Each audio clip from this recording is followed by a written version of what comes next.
leave it to the professionals.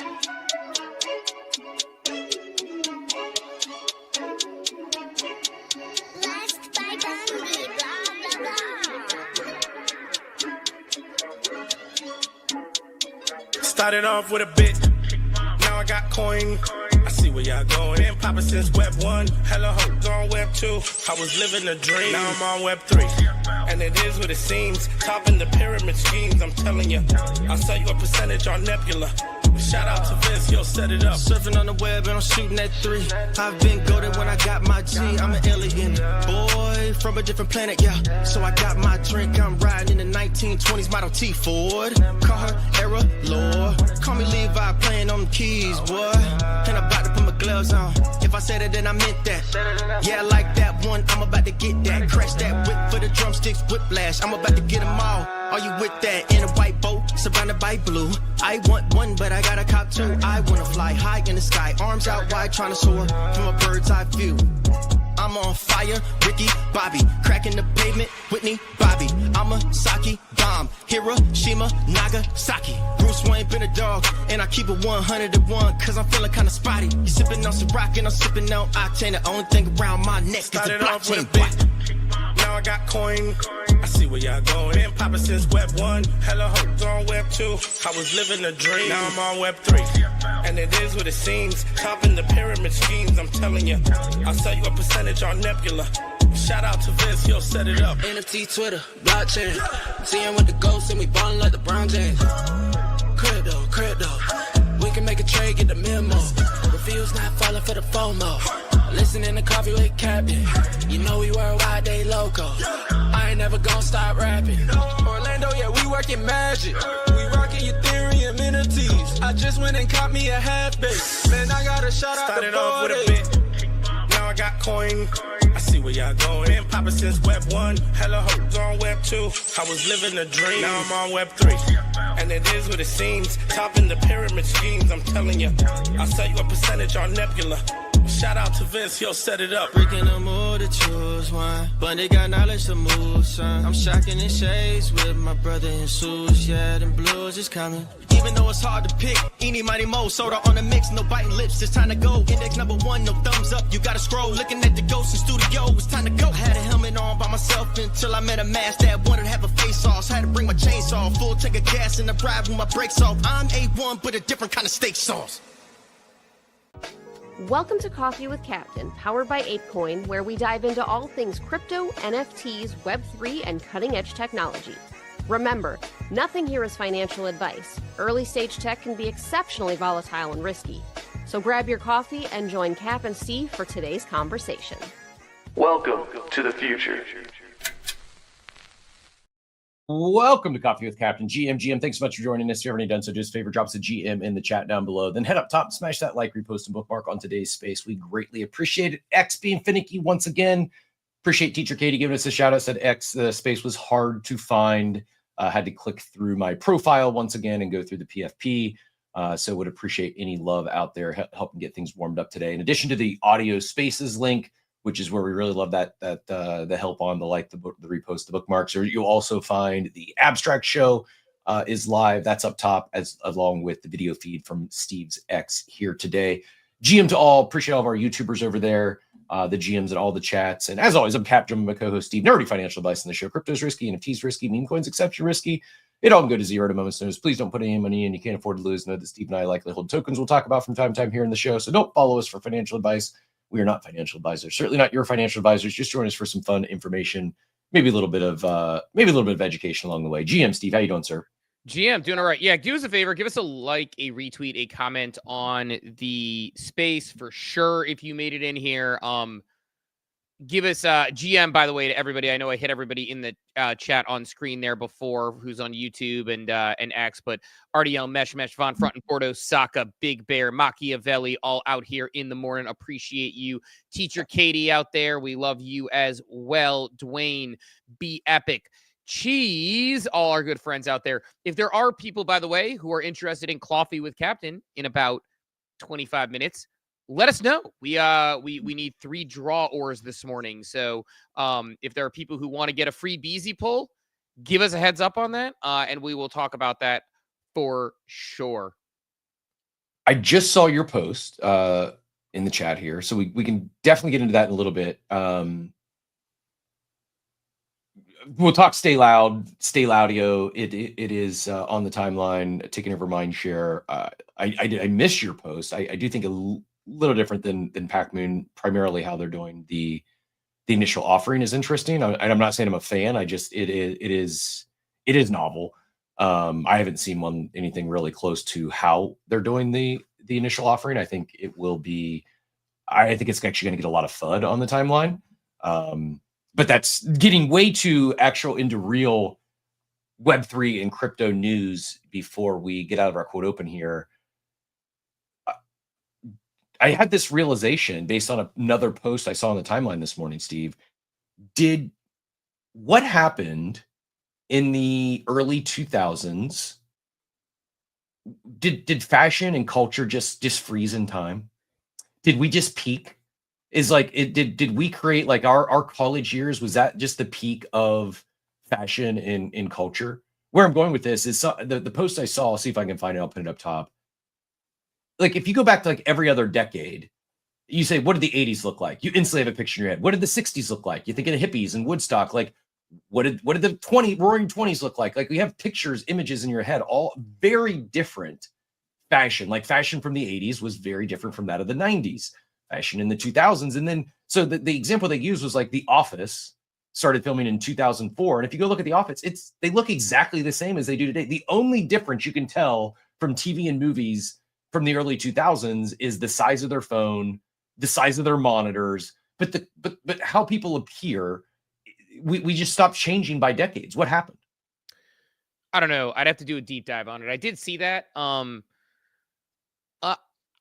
don't think it's exactly the same. So I think that the changes are just more incremental. And I imagine that has something to do with the connected world. It probably has something to do with the fact that Convert blames the iPhone. Like maybe you're right. Maybe it is social media, and prior generations, people didn't care to be different more. Like I don't know. I would no, I don't think it's that deep. We would lead to more like being different. It's just like, well, I think there is different now if you look at it. Like if you watch sort of reality shows or television, you'll see people who do have a more eclectic style at various times.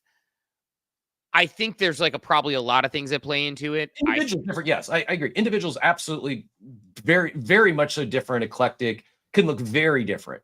But as a like like if you define an image of the 60s, the hippies.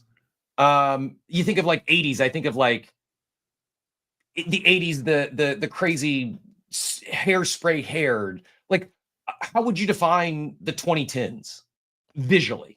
Like what image pops in your head when you think of the 2010s? I think that there's probably was a shift in how, again, this is my total inclination reacting to this in the moment.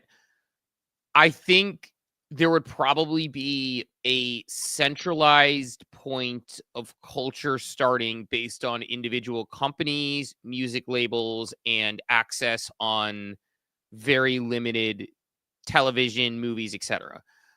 I think when you have ubiquity of information and images sharing, you have a few things that happens. One, like we don't have we don't have one-hit wonders anymore for a reason. It's because a band can come out with a song and then they are in perpetuity, have fans on the internet that can follow them around and figure that out. I imagine that if somebody had style in the 2000s, they can just carry that through and mess around here and there. But overall, it's going to be, like the same people can be followed through and then pass that down. Maybe, I don't know.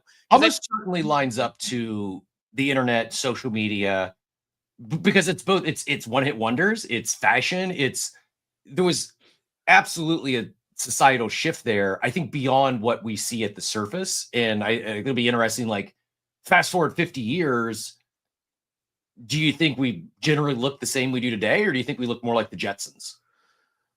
I mean, I think we continue to optimize it for what our lifestyle is. Like, 50 years is way too long in the future because we might all have Neuralinks by then. And there's, other connected things that'll happen, right? Like, I mean, my grandfather thought the concept of a cell phone was crazy. Now it's crazy not to have one. Now it's like my mom, who's a grandmother, can't, she loves her cell phone. So I think it's probably like, it's funny you say that. Like, Yeah, like that's it. Von Frunten said it a little more clearly than I did. There's It is. less I agree. shared It's just cultural wild moments. that it's led to less shared culture in an era where it's easier to share than it has ever been before. It's just it's a saturated area where there's less shared cultural moments. But the reason there are less shared cultural moments is because, like, again, when we were growing up, I watched a lot of like nighttime soaps because I lived in a house with two women, my mom and my sister. My dad traveled a lot, and 90210 was on, and freaking Melrose Place was on, and that was my option at night, right? Maybe not everyone, but like put a percentage on people our age when we were in high school, in the late 90s in high school. What percentage of teenagers watched Friends? And I won't say Friends and Seinfeld because I know you're a Seinfeld hater, but like. It's okay. It's one of the most popular shows of all time. It's fine. No, I guess your point you're making, TGIF was a thing. All of our eyes were on the same stuff. We were all watching. So if something, if someone on, I know why I'm drawing a blank on TGIF girl. Are you talking about Topanga on Boy Meets World? Or are you talking about fill in the blank? If someone wears something cool or it's fashionable on a TV show, it's like, I'm making up a number, 90% of the teenagers would see it. Today, it's not one singular event-based show or movie. It's millions of different inputs that they can see and see. So I think our attention is spread so wide. Is that maybe part of it? Yeah. I mean, like my son, we can't convince to watch Survivor with my daughter, myself, and my wife. He just doesn't want to. And guess what? He doesn't have to, because he has a Nintendo Switch, which he plays while watching his iPad he plays the Nintendo Switch while he's grinding something in Roblox, while he has a video on his iPad in the upper right-hand corner that he's listening to. And like, great, he can multitask. He's learned how to do that. Like, but yeah, there's a million screens. There's a million options. And I think Von Frunten's point, like there's less cultural moments to share. And that has its pluses and minuses. Creators like us exist, not just because of streaming platforms like this on the internet. Creators like us exist because there are niches where you can find your tribe. Like when a kid had a bad day at school, you went home and you were stuck, and that sucked. Now you can go find a tribe somewhere. Like you can go online and play Dungeons and Dragons with people, or you can go talk about One Piece, or you can go talk about My Hero Academia and find a community for anything. So it's good. But I think the cultural moments where everybody says, oh my God, I want to like be like the Jackson 5, or oh my God, I want to be like Miami Vice, or I want to be like Zach Morris. Like those just don't exist anymore. There are influencers that exist, but like it's not as spread out. So I think as a result, like, yeah, like, like you go in, like I was driving I took my daughter somewhere recently with two of her friends. My daughter is wearing a NFT hoodie because she loves our NFT hoodies. She's wearing like maybe an on-chain monkey hoodie. I think it was an OCM, and like a pair of leggings and like a pair of shoes, right? Extra long hoodie, pair of leggings, and his shoes. Her other friend is wearing pajama pants and Fila shoes and something comfortable. Her other friend is wearing like these huge pants and this hippie top. Like you dress how you dress. You do what you want to do. There's not like a singular thing where it's like when I was in high school, there was like Abercrombie crew, punk crew. Like there was certain like subsects of people and what they wore and who they were.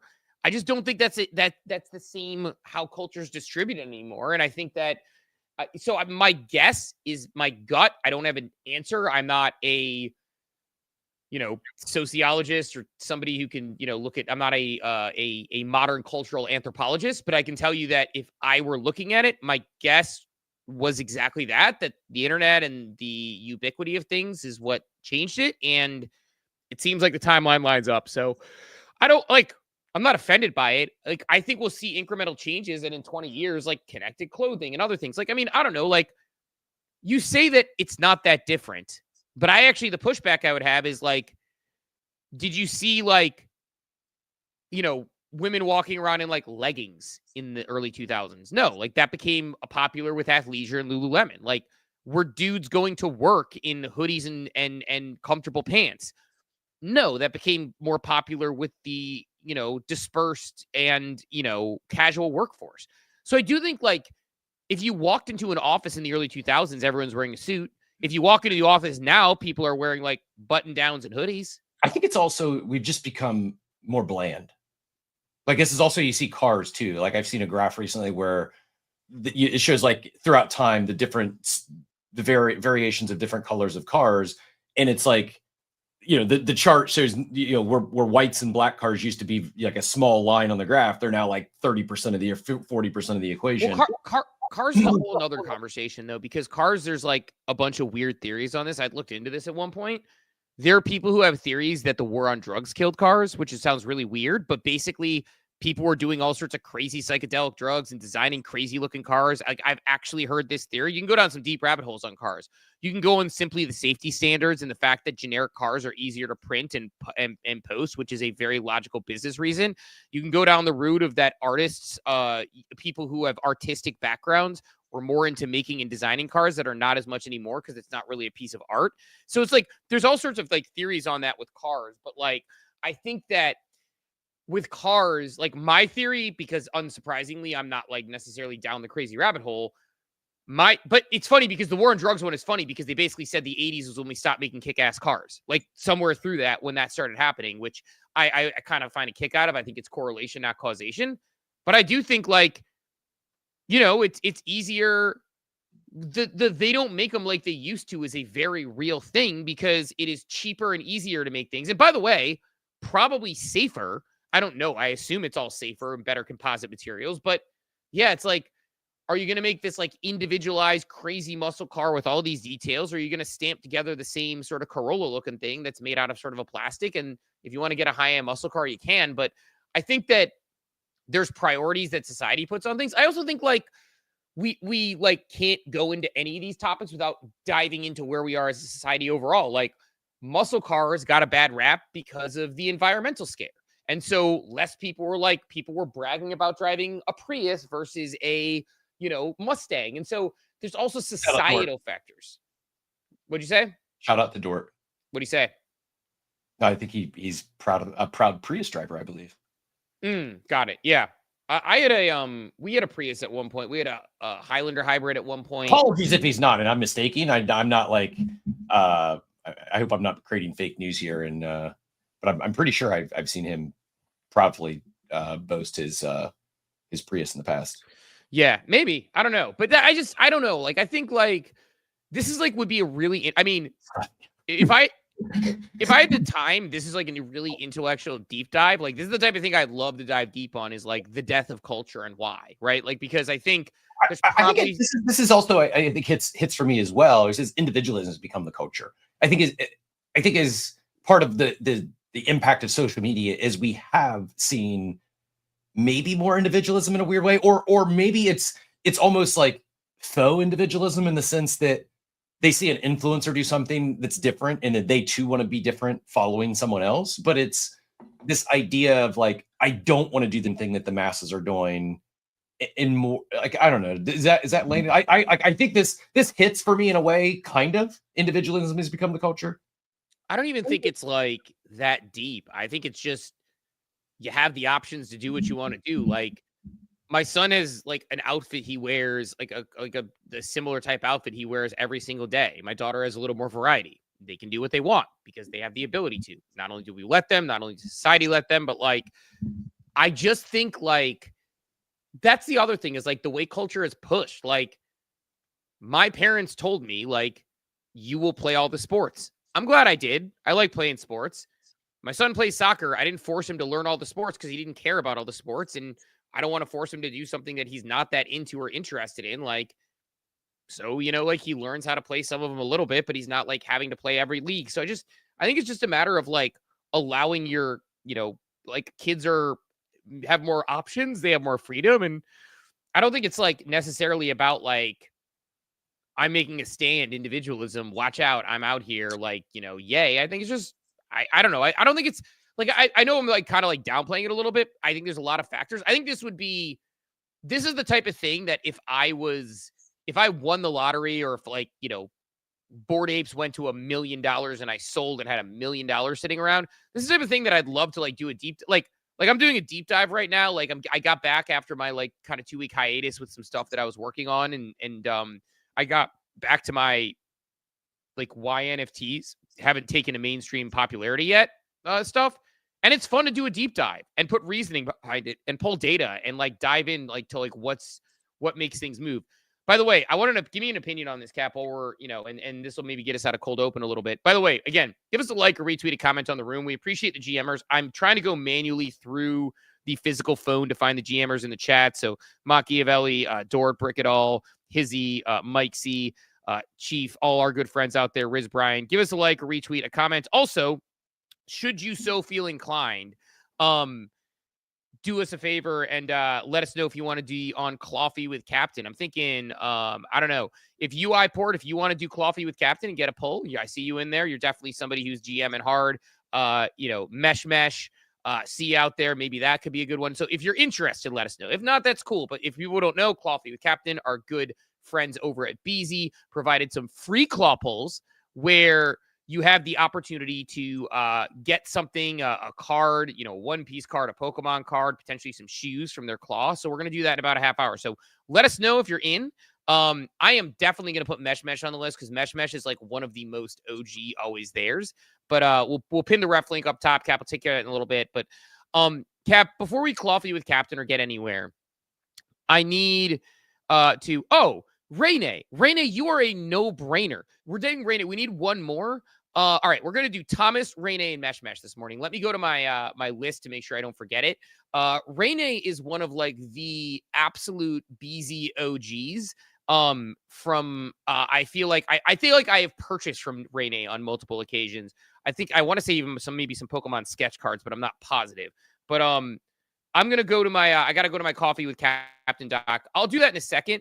I think I'm freezing, so let me know if you're losing me. Gotcha. Thomas, cool. Thomas, Rene, and Mesh. Yeah, I think the computer, my MacBook is starting to crap out, which is worrying me a little bit. But let me know if you can't hear me at any point. So I have this this article I'm getting ready to put out. It is, or at some point probably in the near future, maybe even this week, I have a multi-part article on why NFTs haven't hit mainstream. It's 3,000 words. If you're not familiar, 3,000 words is like 3 written pages on Word docs. It is long. There's pros and cons to how I can release this thing. And if people in the chat have thoughts on this, I love the general thinking on this. But, if anybody has any ideas, I'm debating, do I release the 3,000 word thing all at once? And people can read it and it's there because for perpetuity's sake and the fact that it's like kind of like a thoughtful, deep piece, I just put it out there. The other option is I release this in small digestible chunks, which would mean I probably have to reconfigure it to be like a quick blog post, see the next one, quick blog post. Now, the downside of that is if I take this 3,000 word piece and divide it into like 8 pieces, I don't have one long article that has continuity to it. Thoughts on that?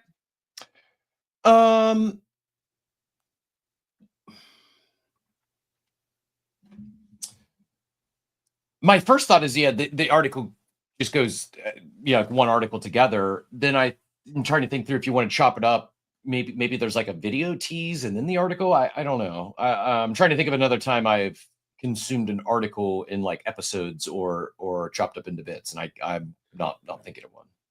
Yeah, like that's actually not a bad. Like I was debating making a video. I'm definitely gonna just do an audio read, like an audiobook. So if somebody just goes to the landing page, they can just click on an audio and listen to it for whatever it is. I don't know.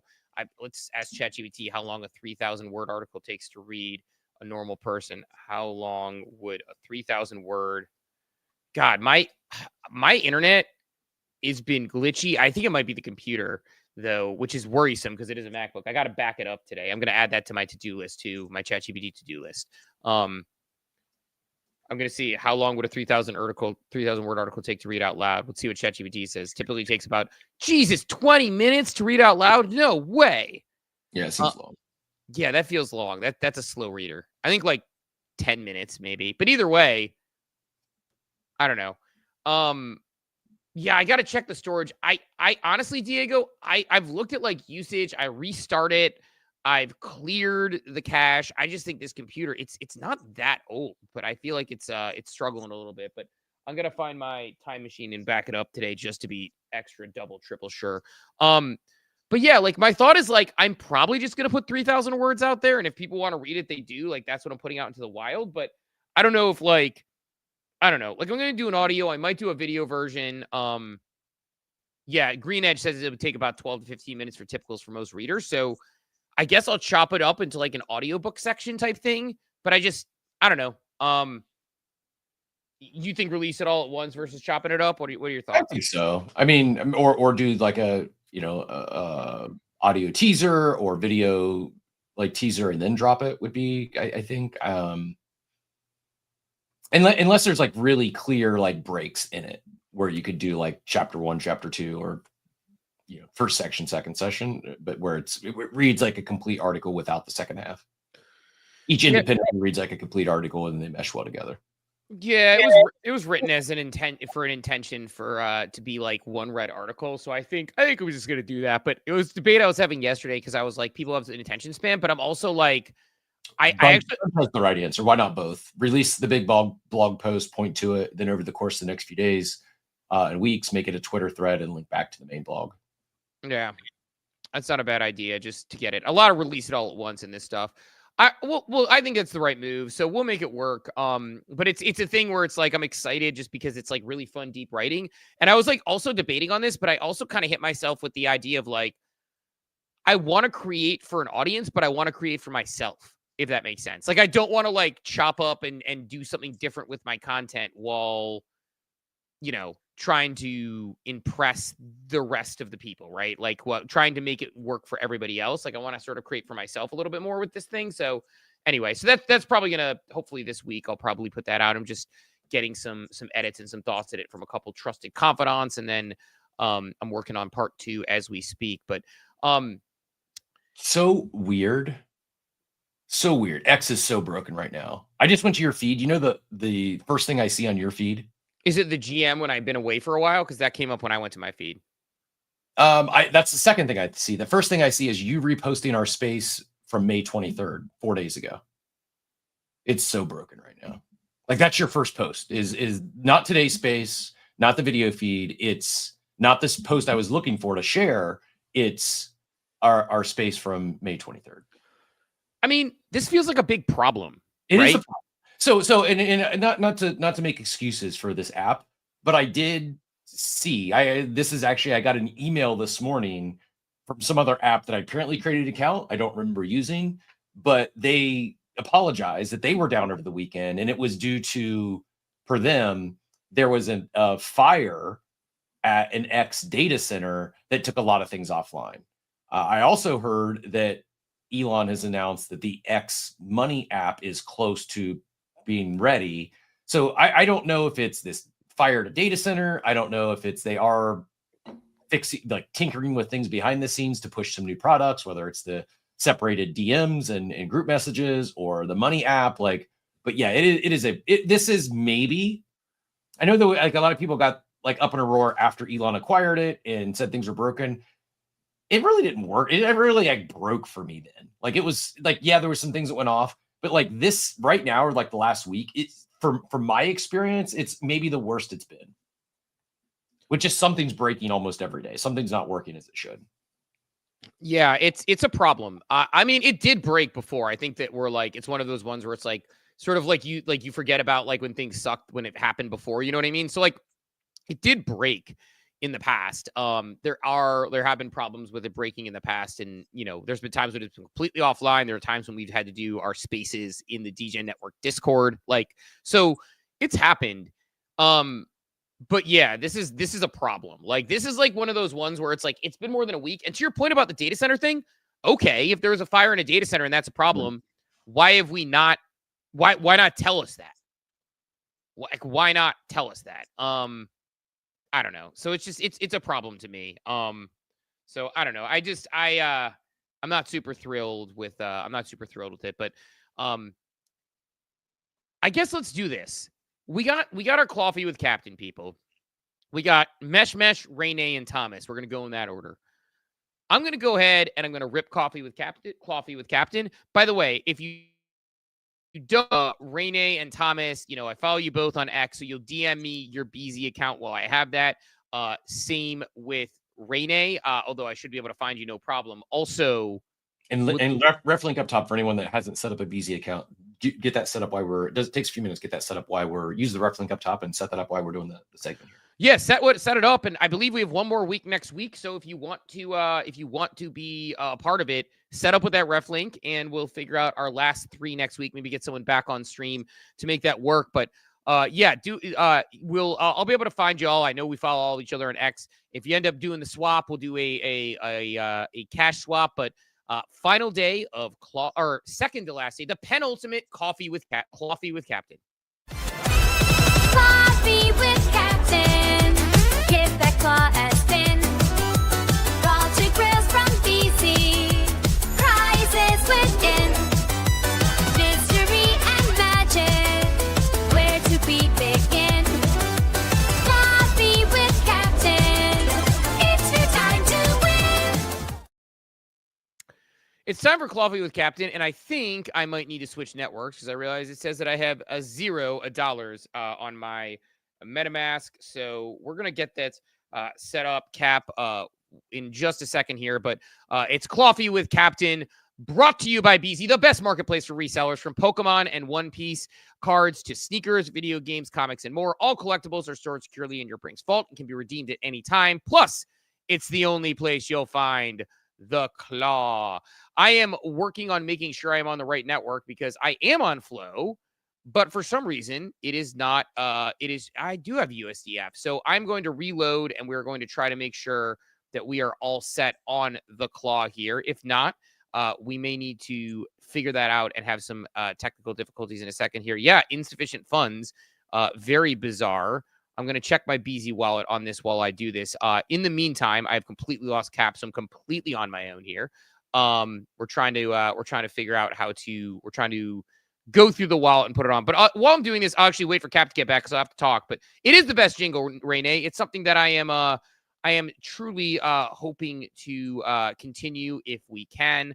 But I'm not sure why my MetaMask says that I have 192 USDF, but my BZ account has no USDF. So we may just need to figure out, we may need to do Coffee with Captain and put it one more week while we figure out the technical difficulties. I'm not sure if it's claw related. It probably is user error on my part. I'm definitely on the Flow network. So in the meantime, I will do this. We're just going to, Cap, we might need to move Coffee with Captain. I'm going to hand it to you while I troubleshoot because I have no idea what's going on.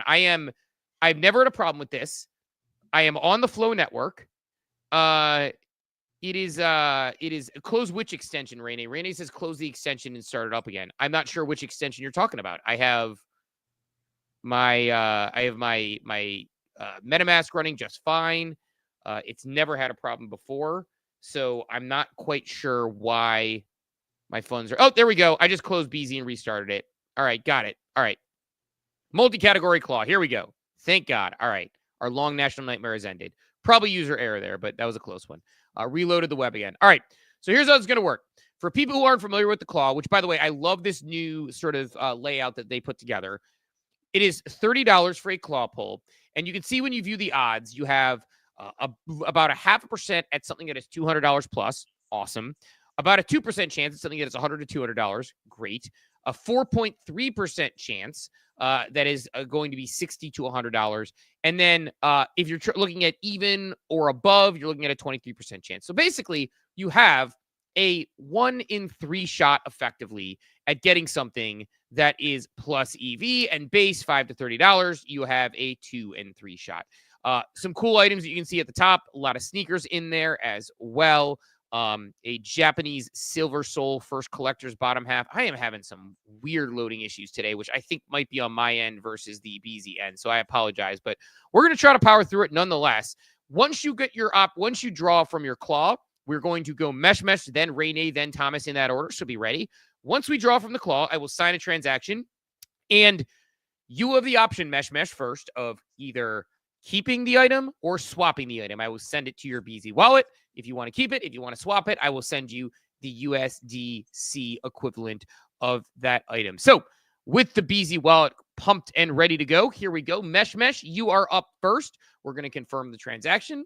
We will let that sucker load, and we will see how it goes. Not refreshing, but I have a good feeling about this one. I think that Mesh, loyal listener, here every day, always in the chats, active in the chats, bringing value. I think Mesh is about to pull a big pull. Let's see. Claw has dropped. It's got an item. All right, $9. It's a booster pack, $9.04. A booster pack is actually kind of a opportunity there.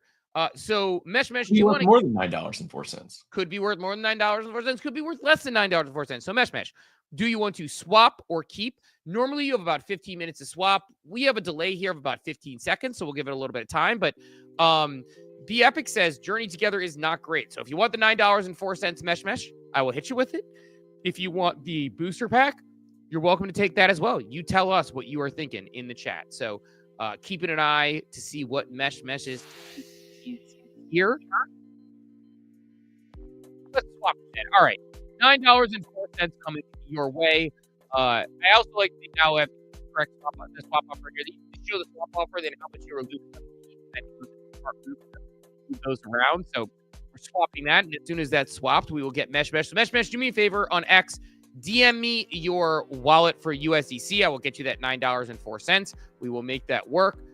We will launch the claw once again. So the second person we are drawing for is Rene. So Rene, BZOG, awesome collection. Rene, let's see what you got.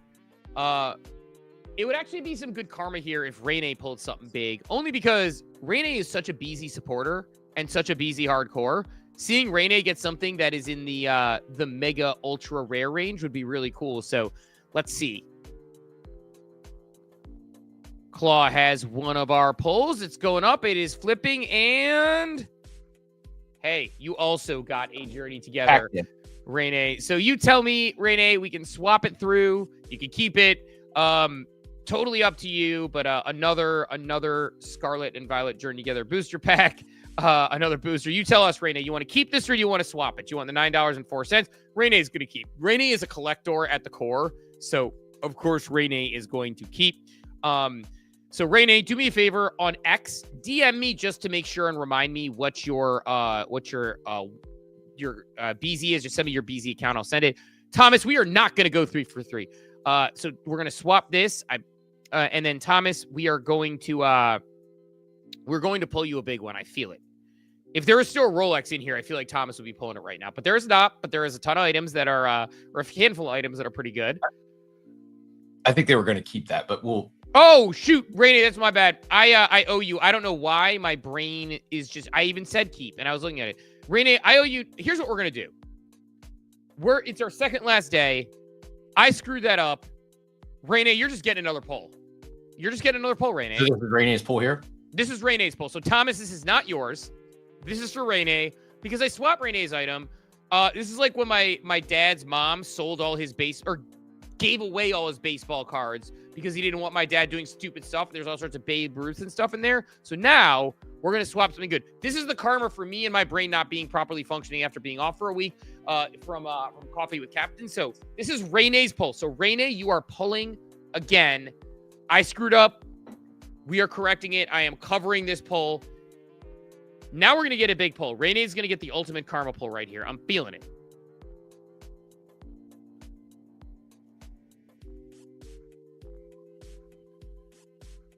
Well, good news, Renee. You're getting your pack. It's amazing. You're getting your pack. We're getting your pack. All right. So Renee is getting the pack this time. You're actually getting what you get what you paid for in this store, Renee. You get what you paid for. All right. We are not going to pull a pack again. Thomas is going to pull something big. Thomas is going to get the pack. So I know Mesh, $9.40. I owe Renee a pack. Thomas, that's like your non-winning lottery ball came up, and now you're going to get the winning lottery ball. So here we go. Big pull for Thomas coming up. I'm feeling it. I think Thomas is going to pull something big. Thomas is another one, shows up every day, always active in the chat. Friend of the show, friend of the program. All right. That's a cool card. A 2017 Shining Legends, Zoroark, GX, PSA 9 from 2017. Thomas, do you want to keep or do you want that $22.56? That's a very cool card, actually. But you tell me. You might want the card, you might want the cash. You tell me. Thomas is going to keep it. So Thomas, DM me your BZ account on X. Just copy and paste it from your profile, and I'm able to get it out to you. Nice little pull for you in the penultimate Coffee with Captain. And that was Coffee with Captain, brought to you by BZ. Again, it's the best marketplace for resellers from Pokemon and One Piece cards to sneakers, video games, comics, and more. All collectibles are stored in a Brink's vault and can be redeemed at any time. Plus, it's the only place you'll find the claw. Congrats on the pull, Thomas. GG's. Always love dishing stuff out, Cap. Yeah, no, congrats. And shout out to BZ for the segment. Really been enjoying it. And yeah, if you haven't created your BZ account, head up top, get that account set up today, and maybe you'll be the Coffee with Captain. We'll go out with a bang next week after the booster packs today. We're setting up for a big finale next week. Steve, I am going to find your post. I know I do know it exists. I saw it. If nothing else, I'll just go into the comments and find it and pull that up. I also have a post on the same topic. I've got one pulled up from Whale, and I've got one pulled up from Bread. We can dive right into StayLoud. We can maybe touch on the Circle IPO news first. Also, Tebow says in the chat, talking about referencing back to the X, says if it was a fire to data center that took service offline, they wouldn't tell you because that's amateur AF. I agree. I wonder if the third party who said that was just making something up, because if a data center goes offline and takes service down, that's a problem. But yeah, where do we want to go? Do you want to go Circle IPO? Do we want to jump into StayLoud? Thanks for sharing that up top. I can go get it right there now. Which direction do you want to head? Let's do StayLoud, because I think it's an interesting topic, and I think a lot of people like. Look, I mean, I want you to sell me and convince me on this. So, if people didn't see, if I'm selling you, I'm straw manning because, and I will. I'm happy to take the stance or the opinion that of a top 10, top 25 yapping KOLer, and why this might be great. AKA my bags. I'm about to get a 6-figure airdrop. This is why it's revolutionary and the greatest thing ever. Well, not us. We're definitely not in. No. But I said I don't think it's great, but I will straw man that side and explain to you why all those individuals think it's great. Yeah. So like, I'm very there because they're going to get I front ran myself. They think it's great because they're going to get likely going to get a 6-figure airdrop off of this. So, but go ahead. Yeah, I will. I'm happy to take the other side. Yeah, so Loud, this StayLoud account pops up, and people get really excited. They're like, "Oh my god!" And I see all these KOLs being like, "I just had a call with Ultra, and Ultra's talking about it, and it's this is going to be huge, and oh my god, a tokenized attention." It's Pac-Moon. It's Pac-Moon. They're the same picture. We wanted corporate. They're the same picture. That was actually the other one that I should have done for this one. I almost did corporate. They're the same picture. But I decided to go with Scooby-Doo because I've used same picture a few times. So here's how it works. People trade Loud on Solana like any other meme coin. So it generates fees. A percentage of those fees goes into a pot for rewards. Those rewards are distributed to the top 25 yappers about Loud, the token. They're trying to force fit a meme coin. And look, I like the fact that they're sharing some of those fees. That's cool. Like, they're sharing some of those feeds, and the KOLs are all going to eat. I get it. Like, that's cool. Again, like, yeah, I think it was Thomas was saying in the chat, because I appreciate Thomas' perspective, because Thomas is trying to get out there. Thomas is doing all the things that you're supposed to do, that everyone tells you to do. All the KOLs out there who are like, go out there, find a protocol, dig in deep. And Thomas has gotten bumped from some leaderboards last minute because of it. He's mentioned it. He's talked about it on the timeline. And he responded to this tweet and said something similar, which is like, I'm not going to be able to crack that top 25. And guess what, Thomas? Neither am I. I don't have that attention to be able to crack that top 25. I don't have a fantasy top card. I don't have the people that have as many notifications on for those reasons. Like, I don't talk about trading and financial alpha, which doesn't do as well here. But yeah, I mean, these like people in the KOL space are going to talk about this like it is a very revolutionary tokenized attention. All it is is a person who already has attention. And look, I'm not trying to be old man yelling at cloud. Just like with Pac Moon, just like with meme coins, if it is your game and you enjoy it, have fun. I am a firm believer that meme coins is not what brings the next 10 or 20 million people into this space in any way. There's a lot of people who believe that. I don't think that's the case. I actually think it is far from it. I think we are very insular when we think that. But yeah, like my feeling is that this is basically, when they say tokenized attention, it's a fancy way of saying they created a meme coin from someone who already had a lot of attention. That person who had a lot of attention is creating something that is completely based on attention. And it's a meme coin that they are creating to say, okay, here you can win two ways. All your favorite creators are going to be talking about it because they're going to be wanting to get those rewards. And you, as a person holding it, can just profit just by holding based on their backs. Sounds great on paper until you realize the product is selling to someone at a higher price, and that's simply it. It's Pac Moon. It's like, talk about it, get rewards, but only 25 people, which to me is probably worse than Pac Moon. I think it has bigger upsize rewards for the people, but the rich will get richer. There's a chance I'm a buyer of Loud just because I do think early on there's a good chance it's going to pump. So I think like that is something that I'll be paying attention to. Who is the marginal buyer? Why does it pump? Let me ask you that. And then I am going to take the side of the KOL that's getting six figures on this and tell you why it is revolutionary. But who's going to buy this that's not getting airdrop? I'll tell you who's going to buy it. And by the way, I'm going to top off my coffee, but I am going to be listening on Spaces to all your explanations. So if I'm away, I'm not listening to you. I'm getting the coffee going because it's one of those double coffee mornings. The incremental buyers are people who follow these KOLs. Like everybody who, like, I'll give you an example. Somebody who actually, by the way, I very much am respect and enjoying this space. Like one of my actual favorite creators is someone like Easy. And I want to give Easy that's why I think it'll be good to use him as an example. I think Easy's a tremendous creator. He's really smart. He does great explainer videos. He shares the process. He shares his wins. He shares his losses.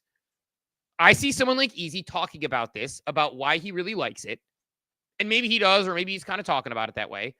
He has a strong following of people who tail him into trades, tail him into opportunities, who think that he's who are correct to think that he is a smart individual who does really well in the trading streets.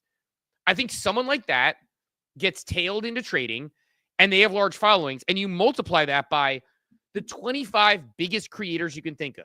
Like Ansem can talk about it and get a big payout. Easy can talk about it. Expect to see my buddy Legendary talking about it. Expect to see my buddy ICO talking about it. I had some long DMs with ICO yesterday. Good dude, right? Like, I think that those top creators that people tail who have had alpha calls are going to talk about it. I think everybody else will buy it. I think we will scrap around to make a couple $100 on the bottom end of it. I think on the top end, they're going to get paid thousands of dollars on a month on a regular basis. And I'll be sitting it out. Now, look, maybe I'll change my tune and I'll just be like, screw it. I'm just going to go for a payout here. I'm not good at this game. In fact, I went to the Kaido leaderboard yesterday and spent a substantial amount of time poking around and I don't know. I'm trying to figure out test nets and things. What is that number next to my name, by the way, on your screen? 420? Yeah. Must be your Quack score, your X score on Quacks on wall chain. Oh, okay. So it's a wall chain extension, not an ethos score. I have no idea. And this is rookie numbers. You got to get that up over 2,000, that ethos score. Oh, I'm not active enough. I need to block time to leave more reviews and stuff like that. But no, I'm pretty sure this is.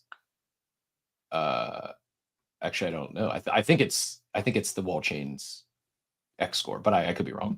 It's got all sorts of numbers next to everything. It's got numbers. It's got a number next to my Harvard Business Review article. A number next to Kaido. I don't particularly love it. I don't love it. I do like the ethos score. I don't love this. I don't even know what it is, and I don't love the ethos hiding posts from my comments. Yeah, I turned that off in the in the browser extensions that it doesn't do that anymore. StayLoud here with a big 6. Must be a new account ding or something. Anyways, so go get your coffee. I hear you, and I probably skew more towards your take here than the take I'm about to share. However, we promised opposing views, so I'm gonna share Bread's take here first because it's got a nice graphic for those of you visual learners. Brad added a graphic to summarize the article that did come out from StayLoud. I probably should post this as well. I'll pin this up top, the actual article from Ultra, in case you missed it. Here's the visual. It's a 3,3 relationship, traders and yappers. If you keep talking about it, we'll keep trading it. So you keep getting fees. The fees, the TLDR, traders speculate on a Loud token, fees generated in Sol, fees generated are pro rata distributed each week to the top 25 mine shareholders for StayLoud. The 3,3 relationship is a bond between yappers, traders, speculators. If you generate attention, we'll generate fees. Next questions we need to know: fee breakdown, distribution breakdown, and launch date. I also mentioned or alluded to oh shit, did I stop sharing?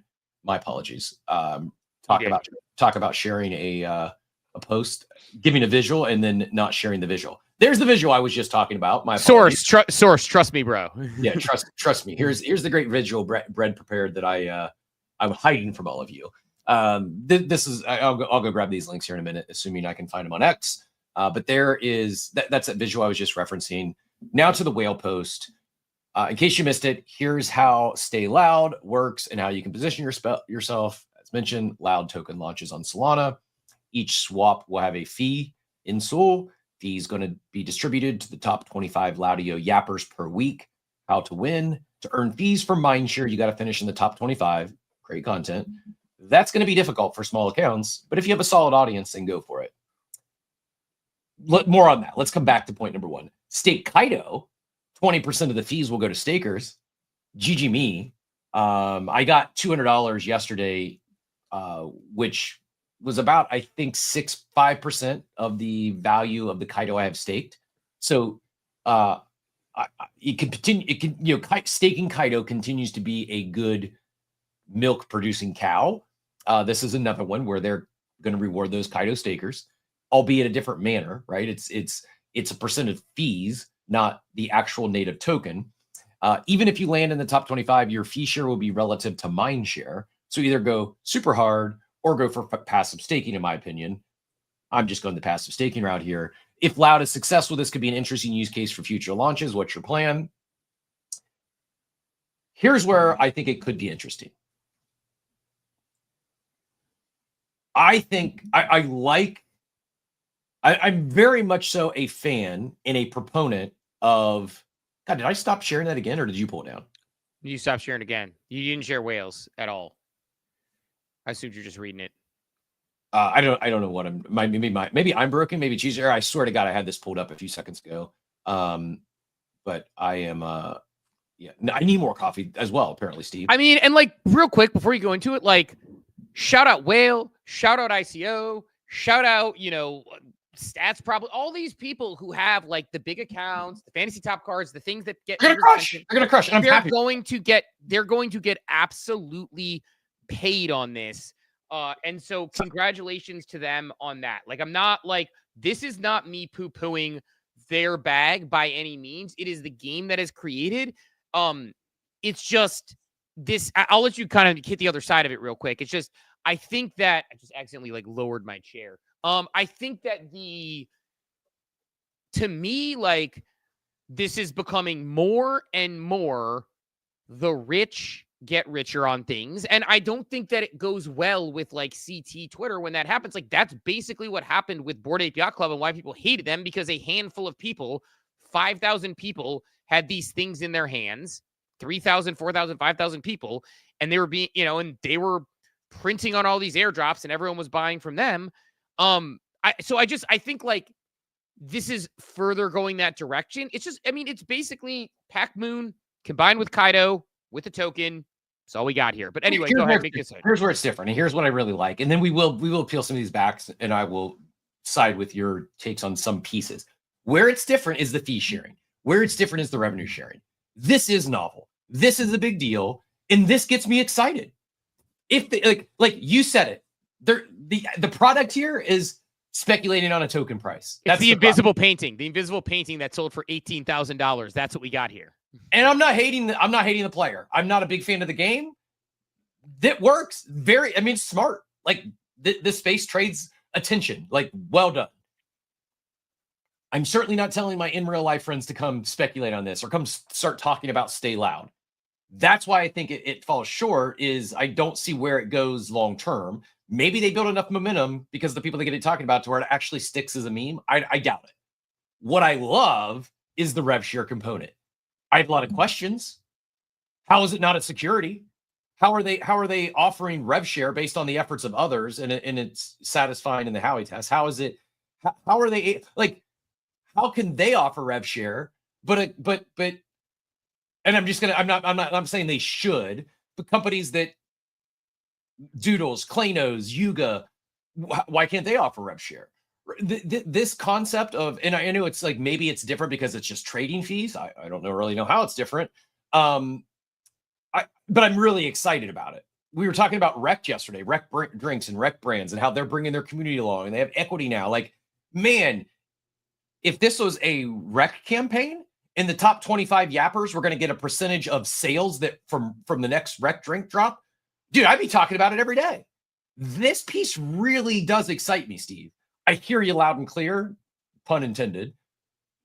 There's no real product here. It's the next game of hot potato and it's who can talk the loudest. We're not going to get away from it because it's, especially if there's any sort of real volume. I'm going to go back and look at like some of the fees and we don't even know the details, like how much are the fees going to be, but like if there's real money generated, because it's so small, 25 people is not that much. Like if they give them more than 50% of the fees, like I don't know, I need to put some more math around it. But when I first saw this, I'm like, oh my goodness, those top 25, they're all going to get a nice 6 figures, and I think it'll be much larger than $100 grand. They're going to be fans. They're going to be brand ambassadors. Like if there's any sort of mechanic that extends the Ponzi, whether it's staking or something else, like you may be hearing about this for a long time. Now, where it falls apart is if it's too small of a pie in CT as a whole turns on these 25 yappers, because to your earlier point, the rich gets richer. I'm just going to mute. I already seen some people in the chat said, not even muting, they're going to be blocking these people. Like, I think that's a little aggressive, but I hear you. So it's like, conceptually, I love it. I wish there was more of a product. I wish we had more details, but I do just this idea of profit sharing, of revenue sharing. Yeah, more of that. I would like to see more of that. That gets me excited. Yeah, that part of it excites me as well. And I mentioned that in the post, and I know you kind of pinned it up and said that. I like the idea of them sharing a larger piece of it. Like, I like that in crypto, there is this idea that you share with your audience and share with your community. But I just, yeah, and to your point, like, does it open more doors for more things to potentially share in other ways? I just like, I don't know, man. Like, this gets back to what we were saying the other day. I'm not trying to just, again, be old man yells at cloud. I'm just getting exhausted that we are creating products for the same wallets that are here to move money around. I know that that's so like move attention around. So you're going to get the top 25 KOLs moving attention to your product. Well done. Maybe it's not the top 25, but you're going to get it's probably going to be the top 50. Half of the top 50 are going to get behind this because they're going to do the same math we're doing. It's like people had to make the decision. Do I want to create a token to claim a 6-figure airdrop? Here, they're not going to be forced to make that decision. They're just going to say, do I want to put out a tweet about this a few times a week and get potentially 6 figures? Most of them are going to say yes. Like, let me ask you this, Steve. If you had more yaps, if your reach is identical to whales on this app, would you be talking about StayLoud? Would you be? I know you weren't a fan of like creating a token to get an airdrop. Would you if you felt you had a more of a chance, if you felt like, oh, all you had to do was send 3 tweets and you're going to be in the top 25, would you be tweeting about it? Probably not, but why? I don't know. Like I'm selling out because I'm an idiot. I mean, I'm going to be honest. Like I'm just like, do you think some of these KOLs are selling out by doing this? I'm not judging them in any way. No, this isn't going to make a lot of sense, but I'll answer it as best I can. Remember when you created the token on what's it called on Boop? Because you're like, hey, what's the current guess? I'm going to look right now. How much it was at the peak? I think it was about $35,000, $40,000. What do we think that's worth today? I don't even know. I'm going to go look at still live. probably like 10 grand. I bet. I doubt it, but go ahead. Really, it's that bad? I don't know. I haven't followed. Yeah, it's real bad. Like, oh, it's 7,100. There you go. I mean, mine, by the way, would be so if you're 7,100, which is only half. Oh no, it's worse than that. It's 7,100 for the whole amount. I only get half of it, so it's $3,500. It's been cut, but from 35 grand to 3,500. GG. By the way, I don't want I am often wrong. Should have staked my Kaido instead of cashing it out. Maybe buying more Kaido at a higher price and staking it in the future. I will say this. I had a $7,000 airdrop based on the price of that day. My airdrop would now be $350 when you take it down to 10% of that and half of that. So, but either way, I mean, I'm not mad. I'm glad I did it. In 4 days, I can claim. Well, assuming it holds, probably doesn't because everyone else is going to be selling off that day as well. But I mean, I'll smile accepting $3,500 in 4 days. You should, and shout out you. You should. That is a good day's work. I buy the sauna I want with that, but it's look, Stimmy's a Stimmy. Can do a lot of best ball drafts with that, Steve. Field yesterday, the puppy field, the $5 puppy field before June. Sorry. Yeah, man, I don't know. I am a very weird bird. I am probably stupid in what I do. I should be doing all these things, but I think if I had the following, I don't think I would talk about it. Like, I didn't launch a token when it looked like it was going to get me $7,000 because I didn't want to launch the token based on my own personal choices of what I want to do. Payne says, I think the KOLs are selling out and probably should because half aren't creating real content. That's it. Like, I probably wouldn't do this. There are many other things I would do, but like, I don't think this is it. Like, I would try to talk about products I care about that are on the Kaido leaderboard. I would probably talk, I don't know, man. It's not for me. So let me ask you a different way. If this is wrecked, that has a real product, you're probably excited to talk about it, no? Yes.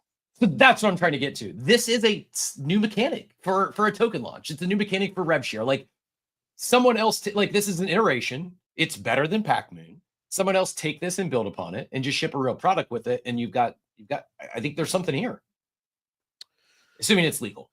Yeah, as I was going to say, does it fit all the regulatory hurdles in the correct way? I don't know. But yeah, like, it's just, I don't know. Like, I'm just like, again, I'm an old man yelling at a cloud. I'm tired, boss. Like, we're hitting this like thing, like a bull market here.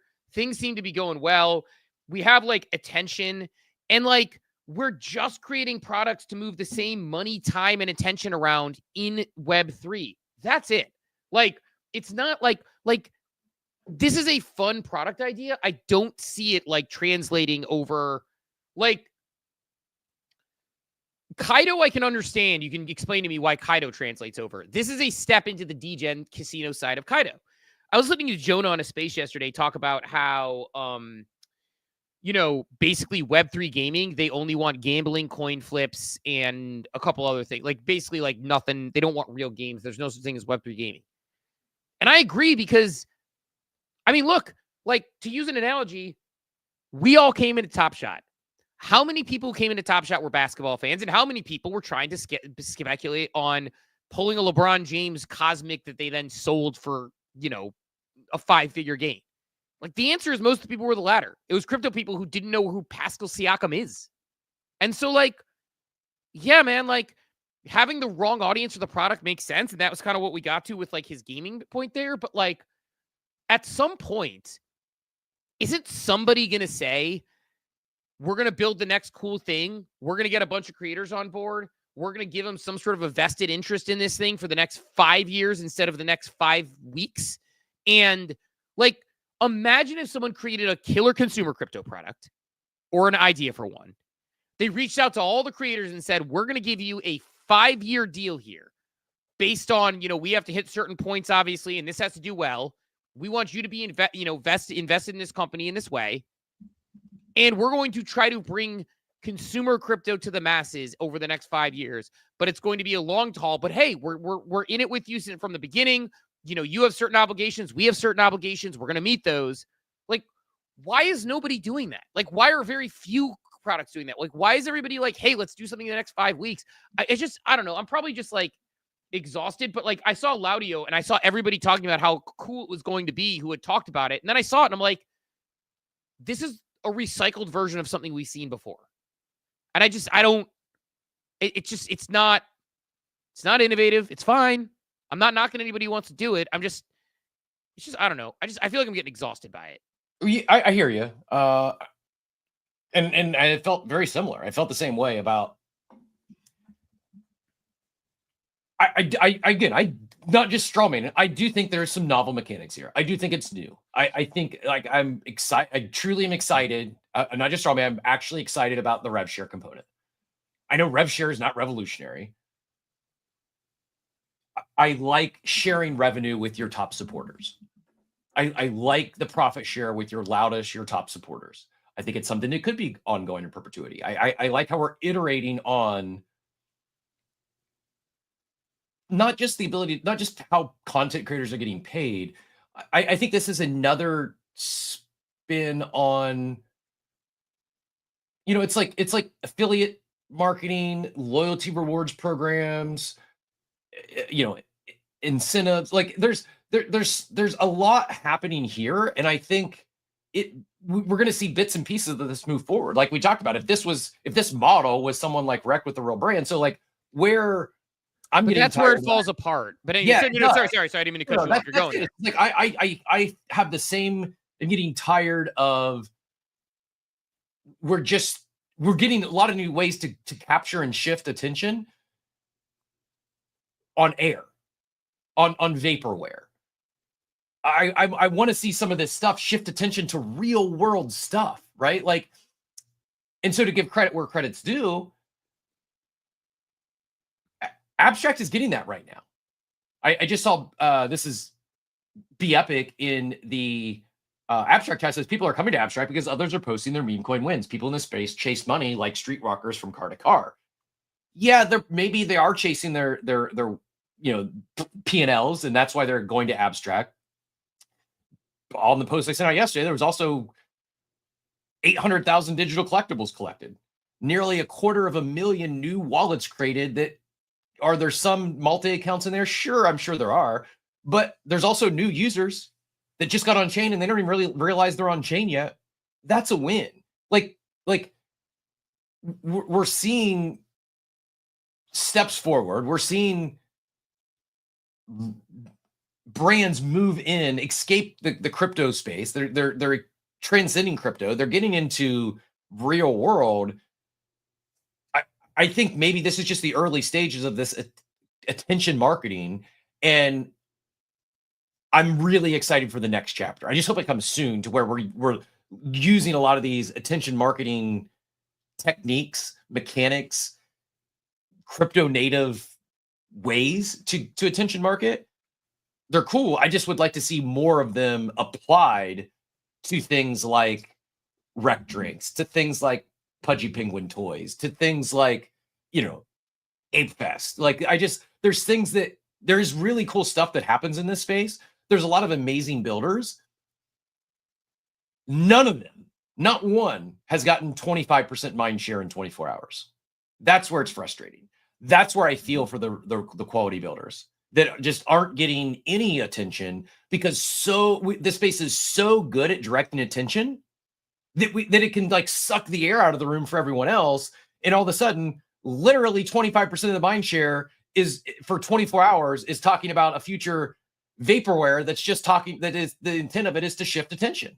Like it's kind of crazy if you really step back and think about, but it's like, we're really, really, really good at shifting attention. Let's just use our superpowers for good. I don't want to, like, I feel like not like I'm going to like if I say this is the final boss of vaporware, because I think we still have many, many more dungeons to fight here. I don't know, man. Like, at some point, there's so many like directions about this that I agree with the idea of InfoFi / like this like marketing. I'm working on a LinkedIn post about Kaido because I think it's interesting, the concept. Where this all falls apart for me is like your point, like it's for vaporware. It's for something like, at least on Kaido, there are blockchains that are trying to scale. There's attention and mind share for things like you see, like, you know, like even on like ones where they're not even seemingly using Kaido, but like OpenSea's on there. They're creating products. Abstract's on there. They're creating products, right? And then you have ones like Somnia, which are actually having you do quests and Open Ledger, AI agents, all these things. This is like not a product. It's a vaporware, which is like, again, it's fun. I'm not trying to be fun sucker Steve who doesn't want anybody to have fun. I'm not the fucking HR department of crypto. But I also am like looking here saying, at some point, like, we're like, okay, we talked about like one of the biggest risks we see to crypto is one of the biggest boons we see to crypto is Donald J. Trump. He is a huge asset to crypto in that he believes in it, he's invested in it, and he cares. He's a huge risk to it because he is a polarizing lightning rod. And if they change Congress in 2 years, let alone in 4 years with the presidency, when that changes, because he's not, hopefully not running for a third term, because not to knock Donald Trump, just that's how the Constitution works. So assuming he's not in for a third term, like, if the Democrats flip over, like, they might be like, Trump is crypto, kill it, right? If we keep using InfoFi for vaporware, at some point, like, people outside are going to be like, well, it's just like with NFTs. That entire documentary on Netflix about NFTs basically said the only use case for NFTs is art. The rest of it is trashy vaporware. Like, nothing hitting. In fact, the filmmaker responded to a critique I had on the post and said, good critique. Yeah, we were kind of going for this, whatever. Like, if we only positioned NFTs as a financial gain, then people don't realize it. It's why I wrote a 200-plus page book on this. If we only position InfoFi as being like, you get vaporware, you get a token. I said it yesterday.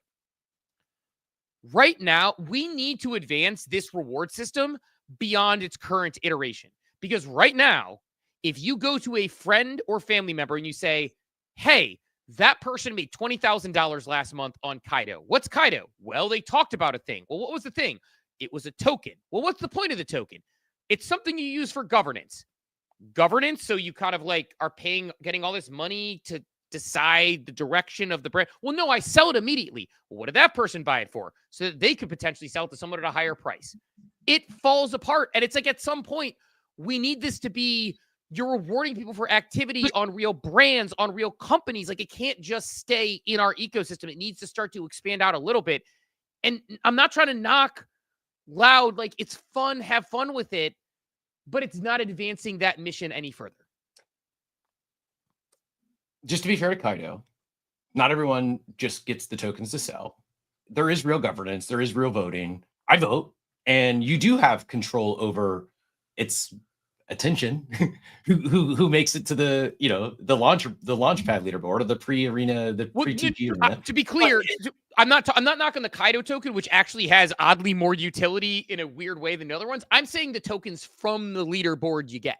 So it's like, you're like, if you're explaining you're on the leaderboard for Loud, what are you getting? You're on the leaderboard for insert random token here, whatever the token you just got airdrop that went straight to zero almost, that you talked about, that you got like $200 of.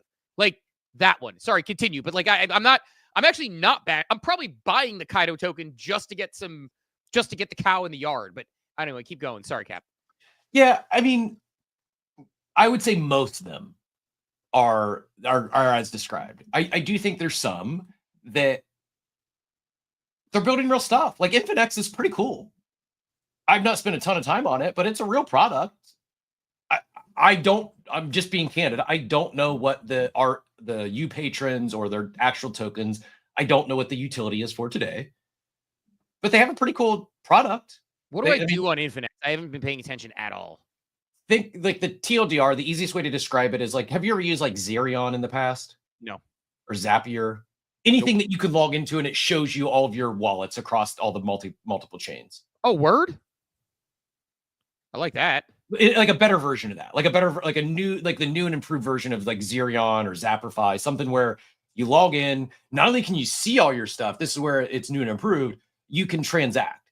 So you have one login. You see your ETHNet, your ETH wallet. You see your ApeChain wallet. You see your Abstract Global wallet. You see your Solana wallet. I don't even see where I can connect my wallets on here. This is awesome. Yeah, well, I log in with my thumbprint. I do too, but I don't see a place to connect wallets anywhere, which is and so like so if you wanted to swap Abstract that you had on Abstract Global Wallet for Solana native on Solana, you could do all that inside of Infinex, is my understanding. I've not done the cross-chain swapping, but I believe that is like their unique selling proposition is it's not just view your balances and where all your tokens are. You can actually transact in them all in one place without having to bridge or do anything cross-chain. Oh, word. No, that's awesome. I actually think that's awesome. I need to figure out how to connect my wallets here, though, because I'm clicking around the site. I'm looking on Infinex right now. I have a profile. I have it says portfolio, but when I click on a wallet, it says your Infinex wallet. I don't see anywhere to connect my actual wallets, but I think that's an awesome product. That's a great product. Yeah. So this is I think you're driving home the point, Steve.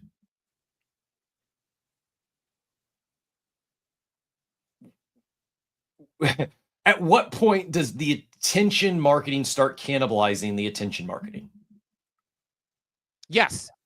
Yeah. Like Infinex captured mindshare. They started to. They still have it. But they were the leader in market share. They've now lost that.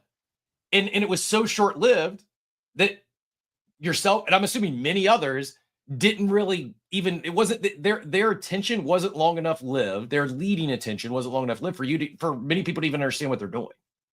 So this is like, and I'm not saying like this is one example. It's just like at some point, I do think this attention flywheel, it becomes too much, too fragmented. It's too fleeting, and people stop seeing the value in working with platforms like Kaido. Because it's a quick hit. Yeah, they get the attention for 24 hours, but tomorrow it's all shifted to somewhere else. The next week it's somewhere else. And because there's so much, yeah, you got the attention, but people came, they signed up, and they moved on to the next shiny toy. Like I do think there's, and I'm not even talking like quacks and wall chain and snaps with cookie cannibalizing Kaido's attention. I'm talking just one platform itself. Like, imagine, like, maybe they don't care, but I would imagine, like, Infinex probably isn't like, oh, this is awesome that Kaido, who we just paid a bunch of money with, partnered with StayLoud, and they just gobbled up a quarter of the mind share from everyone. And like that there's got to be some people that are a little upset about that partnership. And that's the other thing we don't know yet. What does it even mean? What does it mean to be powered by Kaido?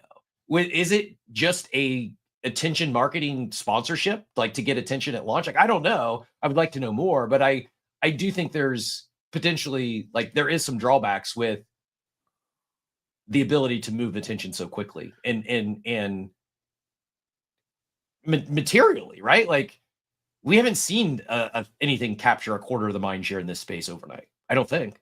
So your opinion, what you're saying, which I think is probably correct, and I'm actually curious to get your thought on a time frame on this if you were to guess, but like what you're saying is, like, at some point there is diminishing returns on attention marketing, cannibalizing the same KOLs and the same people who are getting the same payments over and over again. And at some point you have multiple platforms that are doing it. You've got Wall Chain, you've got Cookie, you've got Kaido. Now you have Loud, which is this token that jumped overnight. Infinex had big attention before, now it doesn't. And you think the attention becomes so fleeting that it becomes harder for brands to pay a company like Kaido to be on there, because the attention you get is so short-lived that you don't want to pay for that leaderboard anymore unless you gamify it really smart. And so they're going to have to find smart new ways to get creative with it, or you're going to be an overnight hit and then it's going to be down after that. And so you see a diminishing returns on this. It. Diminishing returns. That's the word that was escaping me, or the phrase that was escaping me. Absolutely. They're already seeing it. I think you could argue that they're already seeing diminishing returns, and we're still in probably the first inning. It's interesting. You can't tell me that Infinex doesn't have more mindshare today if the StayLoud campaign doesn't launch. You couldn't convince me that. They absolutely lost mindshare, not just Infinex, but they were ones that had captured a lot. They absolutely lost a material amount of mindshare overnight because Kaido partnered with a new shiny toy. I just don't know how many times you can keep rinsing and repeating that. Yeah. And that's it. Like the InfoFi concept, like this is also like one of the things, and I'm going to sound like, okay, so like one thing I've always done pretty well, and I actually think you're the same way with me, and it was one of the reasons we get along well, is I think down the line in the future a lot deeper than a lot of other people. For example, you are trying to live to be 120 years old, and you take actions today knowing that at, you know, what are you, just 63 years old now, I think? The ripe young age of 43. You're sitting here saying to yourself, hey, by 45, I want to be in great shape, but hey, I still have another 80 years on this thing that I want to hold it down for. So you're taking actions accordingly to make it work. I'm the same. And I've always thought about things long-term with savings, with other things. Like I've always been a long-term thinker. This space is so short-term. I think everyone like sees the quick InfoFi and they're like, this is the future. Do you just mainline creatine or something? Yeah. Oh, the NMM. There you go. You got to send me the link to that. I have some sort of pills I've been taking, but I should probably Steve reminded me to take my longevity drugs. But I do think that people get obsessed with the short term in this space, and they think like I'll never forget. Thread guy tweeted unironically that FriendTech was the most important social app ever created. Unironically. I like Mike. He's a good guy. Glad he's back. I know some people have strong opinions on him. Whatever. You can, by the way, Bitcoin 110K. Shout out Bitcoin. Just got the alert. I'm laughing out loud. To defend him, it wasn't FriendTech. I think we all agree that wasn't FriendTech now. The iterations of that, and I don't think Kaido is the end-all be-all. I do think this InfoFi marketing fi is going to end up being really important. I just don't think we've hit the final end state yet. Yeah, I agree. It just doesn't look anything like what it is now, in my opinion. At all. Like, and I don't think someone's getting 20. I don't think it's someone, like, it makes so much sense. Everything in Web3 makes so much sense to me, and it drives me bonkers when I think about this world outside of it. Like, it just drives me bonkers sometimes when I think about the fact that, like, brands could use InfoFi to track their top fans. Companies could get more meaningful data once there are crypto wallets you can connect that show digital owned collectibles. Like, it all makes sense. It's just we're not there, and it's not going to be $20,000 a month. It's going to be, hey, I got an extra $50 from Adidas. Cool. That's a good cashback reward. My wife, Dawn, scans receipts from Targets to eventually get a $25 gift card after scanning like a gazillion receipts while we watch some dumb reality TV show on Netflix. Like, people do stuff like that. People are going to love InfoFi. We just need to create, like, make the, like, I don't know if Kaido maybe gets it. They could be a multi-billion-dollar company, or at least something that eventually gets copied to a multi-billion-dollar company, or have a big exit, just getting out of the space. They're printing now. Maybe it doesn't matter. They're happy. How much money do you need? But you can make a product in InfoFi that is a difference maker for Web 2. I agree with that. But yeah, it's like, I guess what I was going to say about the short-term value is like, Thread guy saying that FriendTech is the most important social application ever created, unironically. And people talking about, remember what are people going to, like, the whole thing is you got to keep talking about Loud. If you talk about Loud, you get paid in Loud, or you'll get paid SOL fees for people people trading Loud. People are talking about Loud. What are they going to be talking about? There has to be something there that's you have to meme it like Pat Moon. You have to meme it. You have to meme it. You don't have a choice. Like, that's where I may go. I may make memes of Loud and just put Loud $ and see what happens. Maybe this will be the final boss of this whole thing, because here's the other thing is, like, I already see it. And again, I'll give a shout out to Thomas who's saying it with his chest, you know, like, and I think it's, you know, what he mentions, like, hey, these people are ruling these leaderboards. I come out and then last minute someone comes in and I've been talking about it and it doesn't work for me. I get frustrated by it. At some point, people are just going to see, I am not knocking these people. They should go hustle for it. Good for them. They earned the right to do this by being influential in the first place. But you're going to see Whale and ICO and, probably not Stats. He'll probably accidentally get on there because he'll like not care about it, but still end up on there. And they're going to print these big checks, and Legendary and other people. And at some point, people are going to say, I'm tired of watching the same people get money over and over again. And at some point, people are going to say, I'm tired of this model. And it's possible this is the one, because this is literally they're like, hey, just so you know, this product is nothing. Well, not only, I don't even think it's that. I think it's that it's limited to 25. I think that's what tips the scales. People are big mad about Boop, and that was hundreds of people were eligible. This is 25, meaning imagine being a big KOL with a massive audience. You play the game, you sell out, you start talking about loud for a week constantly, and then you finish number 26. I don't think they're going to like go off into the they're probably not going to stop talking about loud. Their sentiment and their tone's probably going to change, however. Like the limited to 25 either is the best move for this attention marketing or the worst, and I don't think there's much middle ground.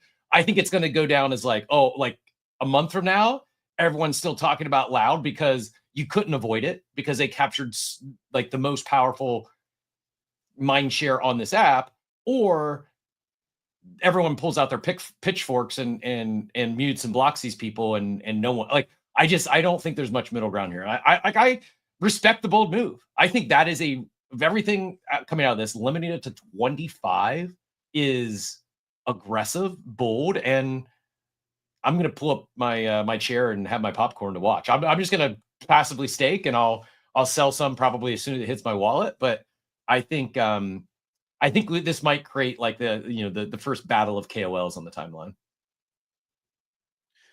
Yeah, man. I like. By the way, people don't even have to sell out. Like Clemente and Pio can do a hilarious rap video and cook, and they could share it 4 times with the same video with different comments and cook. Like Get Rich Nick can do a "You Sold" about loud, and he can cook. Like you don't even have to sell out. They can keep their own content like very much in their lane and still earn it.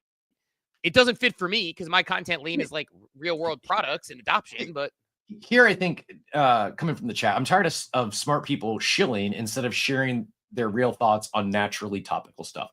I think that's where the frustration is going to boil up. It's one thing if you see one particular KOL talk incessantly about a coin or a NFT project that they're really passionate about and they believe in.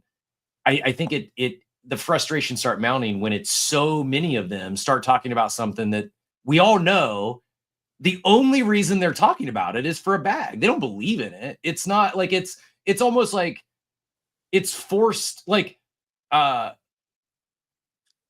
Money still talks about Mog. He made it part of his personality. He became a brand ambassador about a single coin that he talks about it because number goes up and he enjoys the community or something. That's different than talking about something before you have any reason to talk about it. Like the hype, the excitement is really being manufactured for a bag, and hey, that's fine.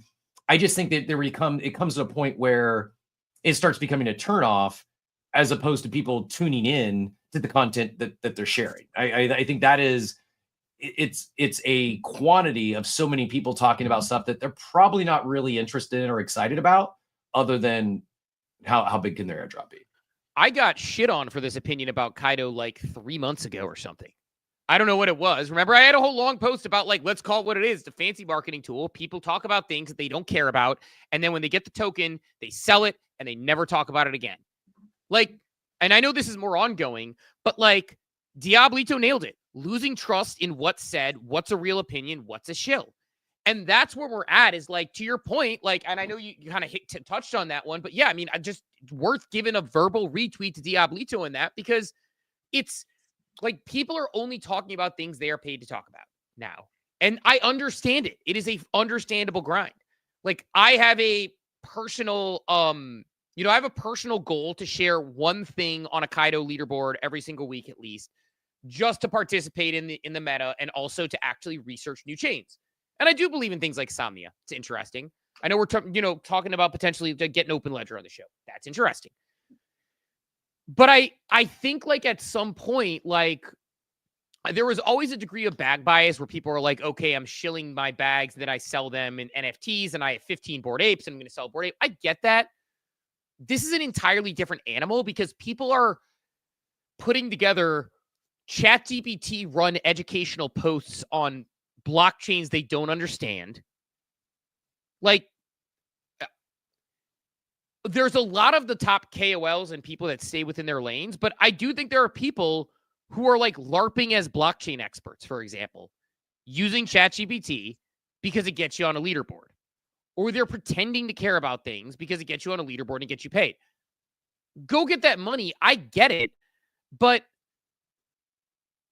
it's just, it is devaluing what's on the timeline. And to your point, I think the cannibalization will probably end up taking care of itself because the more people that use these, it's like, I don't know. If you remember, like we talked about NBA Top Shot at one point where it was like they printed too many moments because they had the more and more people come in and they kept printing more moments. They kept printing more moments. They kept printing more moments. Does Kaido get too greedy by taking too many people on for their leaderboards over and over again? And that, like, I don't think it's there. There's a fine line here because it's not like that's their business model. They're going to sell their service, their platform. There's a fine line, though. I think to me, kind of what I feel this week is whatever powered by Kaido means. I don't think that they maybe thought through all the potential blowback that could come with that. I don't think they thought, oh, we're going to sponsor a project or they're going to pay us more, right? Like maybe instead of 100, I'm making stuff up. Maybe instead of 100 grand, they paid $500,000 to not just be, on the, to be YAP eligible, but to also get this power buy and to get Kaido's support behind him. They probably look, oh, we're going to get 5x what we normally get for this relationship, and it's not going to cost us anything but a tweet. But I do think it's costing them relationship. I would imagine. I don't know. I'm not one of those clients, but if we just stroked $100,000 check last week, and then we got a little bit of mind share, and then it seems like they've got now I'm the redheaded stepchild while they've got a new baby in tow. I'm not feeling great about it. Like I think there's, yes, they have to grow their base. I think there maybe is a slippery slope in terms of how much support they put behind individual projects and show favoritism if they're being paid, even if they're being paid to do it. I think there's a risk in this partner model or this powered by model that maybe I didn't see it at first. I didn't see any downside to it, but now as we talk through this, I think they may be getting some blowback from those other partners. I agree. And I think that that's part of the problem that is going to run into it. But I also think I understand their business model.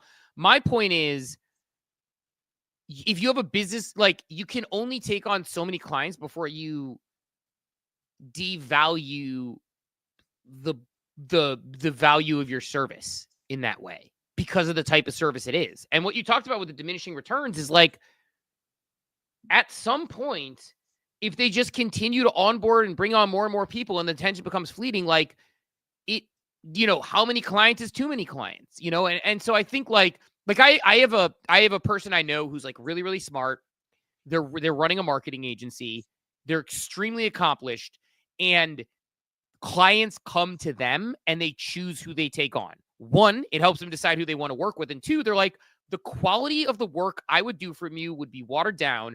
I only accept, I'm making it up, like 3 clients at this level of retainer to pay on an annual basis. And that's it. And I do all my thinking on them. Like I'm basically your employee. I'm spending 25 hours a week on your business at least. And then we're going to get there. And I think like with them, like there is something to be said about that diminishing returns. Captain Dad Pants, go ahead and get in here, GM. GM guys, Captain was talking about like how it's becoming hard to discern between if it's like a genuine post, a shill, or like a paid advertisement. And it kind of brought me back to kind of like the Web2 world, where if you're an influencer and you're getting paid to tweet about something, you have to disclose that it's an ad in the tweet.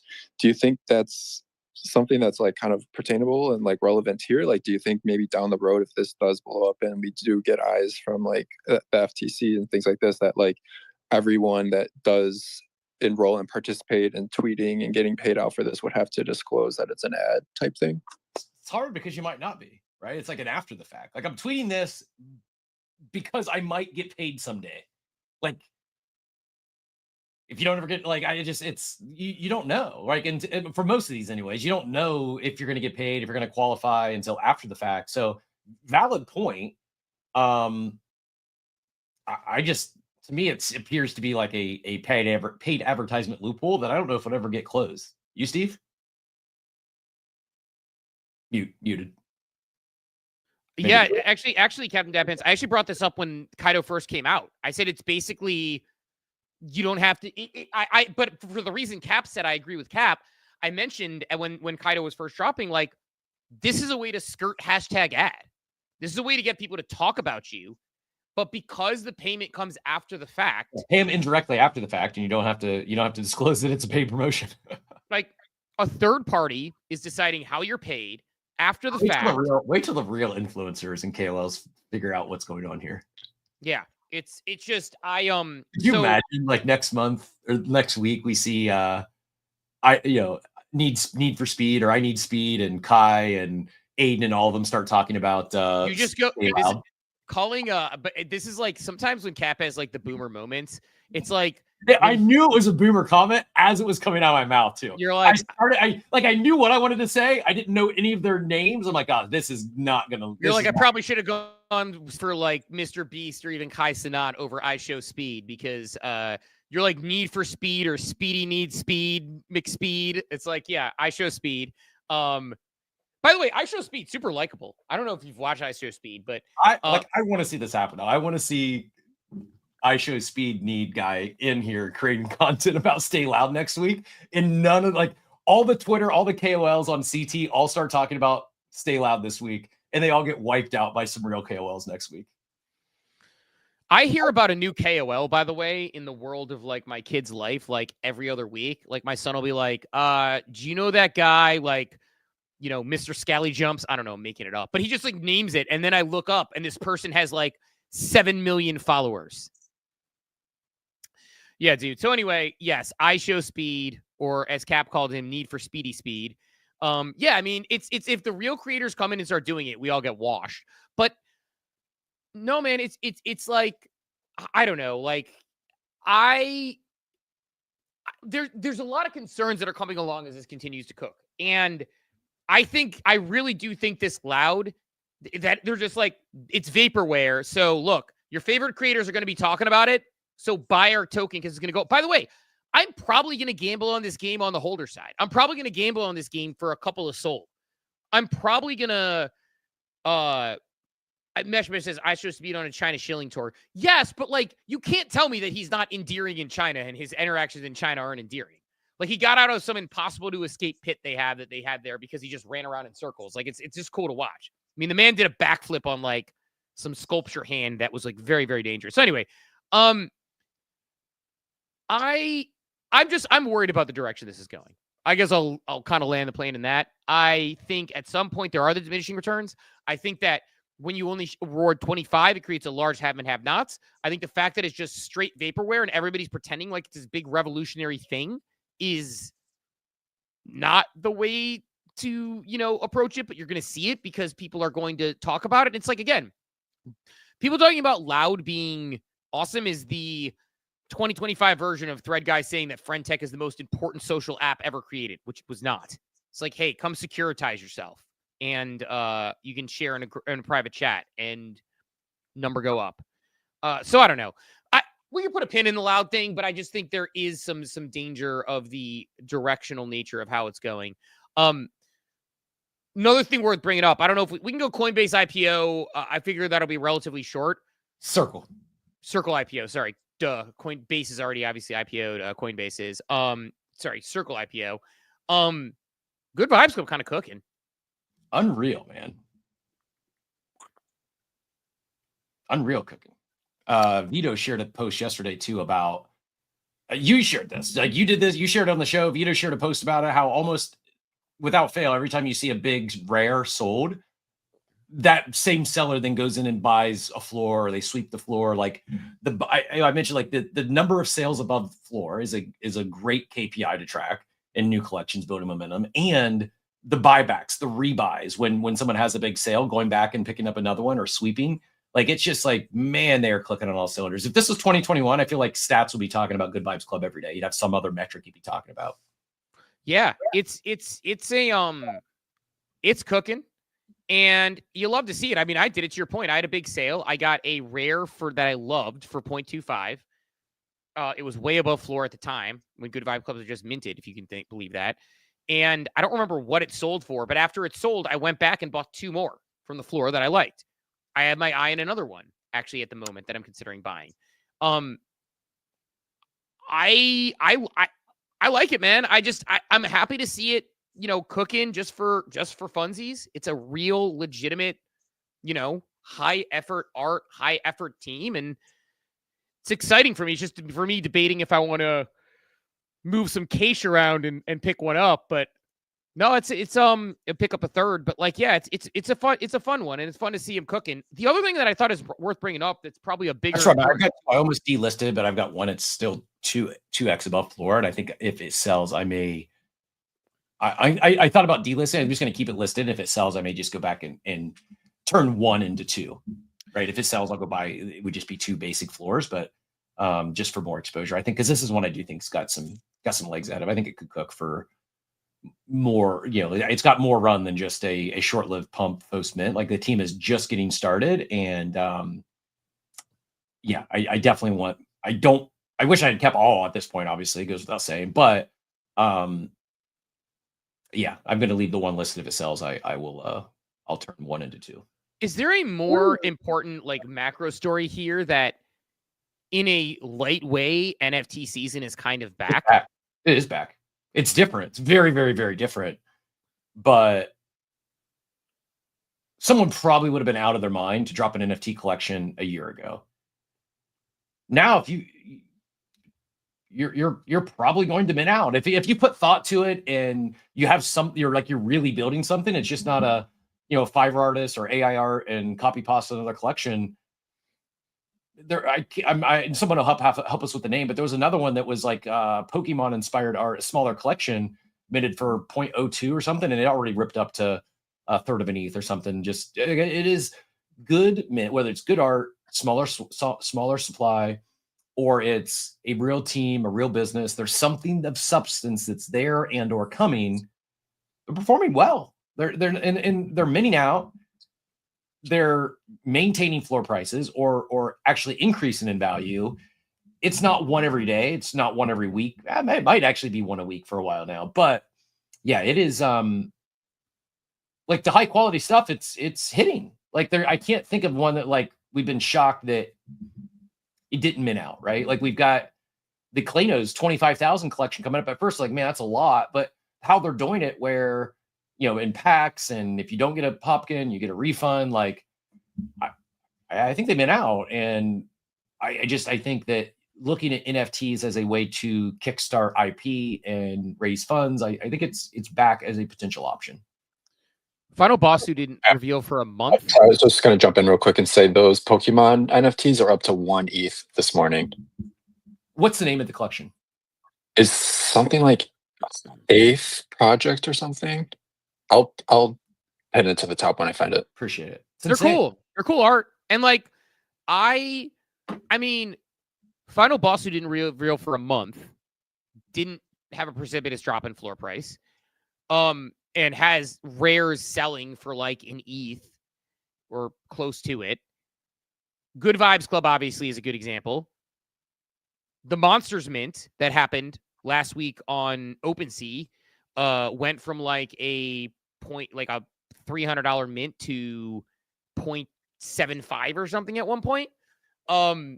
This Pokemon one is another good example of it. Pretty much anything on Abstract lately, by the way. I have to look at my Abstract Global Wallet to see what I have, because I do have some Abstract NFTs. But NFTs are at the very least you're not seeing them precipitously drop in price if you mint them. It's not like it's like a, hey, you're taking a lot of shots. It's, you're getting NFTs and you're, on-chain Genesis Heroes, Gigaverse ROMs. Like I'm looking at a lot of these, and we had Clutch on here last week. They minted their Clutch Puppy collection. It wasn't like an instant mint out, kind of a slow burn, took a few days, minted out, and the floor price is up. Like a real business there. Like it's someone's building, they built a real product. They dropped an NFT collection to build some community around product. They provided some quick utility for said NFTs.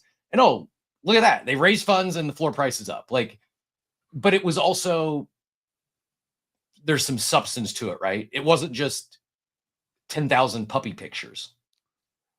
Why are you hitting on my pics, puppies? They moved. They had motion. It was innovative. No, there's definitely something to this, like where it's like, Thomas in the chat, Final Bossu are rare, sold for over 8 ETH. That's right. I think it was 8.88 ETH maybe that it sold for. These are massive runs that you're seeing out of these NFTs that you were not seeing, especially in meme coin season. So like NFT season might be back, which NFT season is just more fun for me. It's more fun for me to trade a thing that has a thing tied to it. Can't explain it. I don't know why. I love JPEGs. I like JPEGs more than meme coins. I always have. I know everyone makes the arguments for meme coins and why they like meme coins, yada, yada, yada. I prefer JPEGs. I always will prefer JPEGs. And I'm very happy that JPEGs are back and cooking and doing well. So I thought it was a bigger story on top of like everything else we're seeing is like another Mega ETH one too. I'm also drawing the blank, but there was another. Oh, those bunnies, those like dark bunny things. Yeah. This is a test net. Help me understand this. Like we should have started with this one because it's a Mega ETH collection, but it's not on Mega ETH. It's actually on ETH or no. I thought that one was on mainnet. It's got to be, right? Otherwise, like, it's fake floor. Correct. So, like, it's like this is kind of like preceding these collections. Like, it's a Mega ETH collection, minting on mainnet, and then they're moving to Mega ETH after, or I don't know because I minted my what's it called on Mega ETH? No, the one with bread, the bread guys, whoever made it, the testnet one, right? But like, yeah. But that was testnet. So so you can, it's just, you can't. So this one was not on the testnet. This is actually on ETH. And it's like help me understand the idea of these. We saw this with Abstract too. Any thoughts on this? Is this something, should we be paying more attention to NFT collections before the actual chain launches? Was if Phonics is out there or Pain, is this how the IPOs minted as well, or did they mint after Hyperliquid actually was live? I'm not as familiar because I haven't played with enough test nets, honestly. Like I should be doing it more. I know that there's money to be made by playing around in test nets, although I think that Mega ETH has been pretty transparent in saying that they're playing on test net won't get you a better airdrop. That's not the point of this. Yeah, they minted before Hyperliquid was live. And are IPOs on ETH mainnet then, or did they move to Hyperliquid? Yeah. I don't have, and so we'll see what Payne answers there. It's probably like some alpha I'm missing dearly is they were on base and moved to mainnet. Yeah, so I think that's what that's what they're probably doing. Hyper VVM he means. So yeah, no, we got you. It makes sense. So yeah, so I don't know, man. Like it's probably an arbitrage opportunity is paying attention to that. I don't even know how I begin to start paying attention to that though, is part of my problem. Like I don't know. I guess it's just a matter of keeping up in the discords and like that's where like diving in. Look, I mean, our guy Mackie is is deep in like Mega ETH. I think he got out in front of those bunnies. Good on him. He's in a good spot. I would say he's in a better spot than us in that sense. So, well, I think it's also an opportunity where a great example of where you can zig when others are zagging. If you're sick of hearing about Kaido, if you're sick of hearing about yappers, if you're disappointed that the new protocol that took 25% of the mind share on CT yesterday is basically set up for the larger accounts to get more magic internet dollars and not be able to participate with that, don't talk about StayLoud. Go talk about go participate, get active in these other ecosystems who may not be on there right now. So I do like, I sense, I mean, we've talked like there's a little bit of frustration around this InfoFi sector, and we'd like to see some changes. Don't let it bother you. Look at areas that aren't getting the attention. You're not going to get the next Kaido airdrop or the next StayLoud airdrop. But look, what might be people talking? What might these KOLs be talking about in 6 months after, if the Kaido thing does start cannibalizing itself? If StayLoud is kind of a flop, or after they get their 6-figure checks, they move. They're looking for the next thing. It's probably something that's being built out right now. So like there is a lot of stuff to pay attention to that's not on Kaido or Cookie or these other attention platforms. I think that's where, do your research, because you could spend 6 months part of something that's in a testnet phase and ends up being a flop. So it goes both directions, but I think Mackey's on the right path there. Yeah, I agree. It's just something I got to be more cognizant of and more thoughtful about, for sure. Cap, let's do this. Let's hit. I know we have about 8 minutes left. Let's hit. I'm curious your thoughts on Circle IPO. I'm relatively like cool, makes sense, profitable business. Obviously, Tether is significantly bigger, but it's a stablecoin that makes a lot of sense. It's got a lot of tie-ins with things like Coinbase and others, and so feels like it's a no-brainer. It was always going to go public. People are going to print. Crypto becomes more mainstream, but kind of a generic take on that for me. I don't know if you have deeper thoughts. I mean, my only real deeper thought is I think it could be a moment for stablecoins, in the sense that I don't think the majority of human beings have any clue how profitable Tether and Circle are and have been. I'm sure the businesses that have explored this, I'm sure PayPal is well aware of the profit margins, and that's why they launched PYUSD or PUSD, whatever their stablecoin is. There's some people who probably haven't paid, like they're aware stablecoins exist, and they probably think a stablecoin is very boring. It's just it's not a good business because you're just trading dollars for dollars, and their minds are going to be blown when they see some of the financials coming out of. I think what will happen is I think Circle is going to enter the mind share of a lot of TradFi people. And then when they hear about Circle, they're going to go down the rabbit hole, and they're going to find out how much money Tether is printing, and their minds are really going to be blown. And then a lot of people who have been ignoring stablecoins and crypto in general are going to start really paying attention to this space. I have a real hard time believing all the TradFi people, all the VCs, everyone out there who's in financial markets. I have a really hard time believing that they are familiar with Pump.Fun and know the kind of revenue they're generating.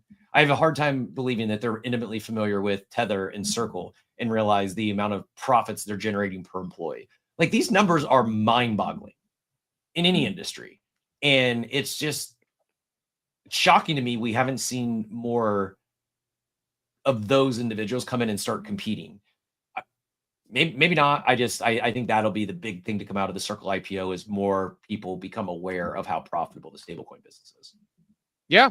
And not just, that's a great point. It's like people on CNBC and Fast Money talking about the stablecoin business does affect it the same way that them talking about Bitcoin affected it, right? It's not just Brian Kelly shouting into the wind anymore. It's everybody talks about Bitcoin because it's become an asset that matters. And I think your point about Circle and showing that off, I think it'll also expose traditional people to say, like, hey, I can get more than my bank by playing or by using the stablecoin. Like by parking money in the stablecoin, I can get a better return than my bank. I think yield is actually one of the most underrated things that's going to bring us, like, people talk about mass adoption. I think yield is one of the more underrated things. Like, if you put $1,000 in Polkadot on Coinbase right now, so in a custodial platform, and you have it staked, you get like a 10% return. It's $100 a year for $1,000 sitting there. So just, someone puts $100,000 in there. It's like there is a opportunity when you're staking to really, really earn. And I think that that's something that we don't talk about enough. And stable coins are one of the safest ways to do that, because unlike Polkadot, which can go up, can go down, you stake your stable coin, should stay pegged to the dollar. It's just earning you interest. Depressive X, saw you pop up. Go ahead and get in here, GM. GM guys, hope everybody's doing well. I'm actually really excited for Circle to go public, and I think that it's a really interesting thing because stablecoins have really been one of the only areas that there's not even any type of like proxy digital asset if you're in Web3 in order to get exposure to. Like, they don't have, I mean, if you buy the stablecoin, you don't have the upside. You can stake it for you can farm yield on stablecoins, but you're not necessarily like having upside in like the boom of the stablecoin industry like you guys are talking about, right? So I think that it's a really interesting case where you're not really getting the type of speculation and things that you get in all the other areas of Web3 because of the nature of the product, but the upside of the product for the rest of the world is massive. And I think there's some caveats in there with necessary like visibility and transparency. If you were here, if you've been here long enough and you remember Terra Luna, there's definitely some need for stable coins to prove that they're stable and are backed by cash or cash equivalents. But I think that the upside for the stablecoin industry is really large, and it's also one of those really unique cases where there's really not been a good way unless you happen to get into a really early funding round for one of these companies that you really have any exposure to that at this point. So just kind of wanted to kick that around, see what you guys thought. Yeah, I love it. I think that last point is this will be the first opportunity that many will have to get any exposure to the upside in the stablecoin business. That in itself could lead this to be a very successful IPO. I say this tongue in cheek because I vividly remember the last crypto IPO that I got really excited about. My friends got really excited about, and I think we all ran and bought Coinbase at like $400 on IPO day. So there, I think there, I said there, did I see they're projecting this to trade around $30? I don't know. I didn't see. Did not see. So like somewhere between like 24 and 30-ish. I think that's about ballpark correct, Cap. Yeah, so I don't know. I don't know if I'm a buyer. Someone asked if I'm a buyer of Kaido here. I think that was Be Epic in the abstract chat. Maybe. I'm not like, let's say if I hit a windfall today, I might buy a little bit of Kaido. If I was like, oh, I just fall into $10,000 that I'm going to put in the market, I would probably allocate 10-20% of that to Kaido. So yeah, I guess I'm a buyer here. I'm not selling my staked bag. So you fall into the category of the Karen Finerman, like if you don't sell that day, you bought that day. That's the category you're in. Like you're not a buyer now, but you're not a seller, which means you're effectively a buyer because you're not using that money elsewhere. Yeah, I'm not rotating into it, but I am also, if I were to come into a win, I would likely allocate a little to Kaido. I actually, and I to tie it back to Circle, I think I haven't made any moves with traditional stocks in a while. I don't know. I'm going to look at this one. I don't know what, like I truly haven't put any thought to what I think like the upside of the like price action could be. So I may look to be a buyer on IPO day. I don't know yet, but I'm going to think about it.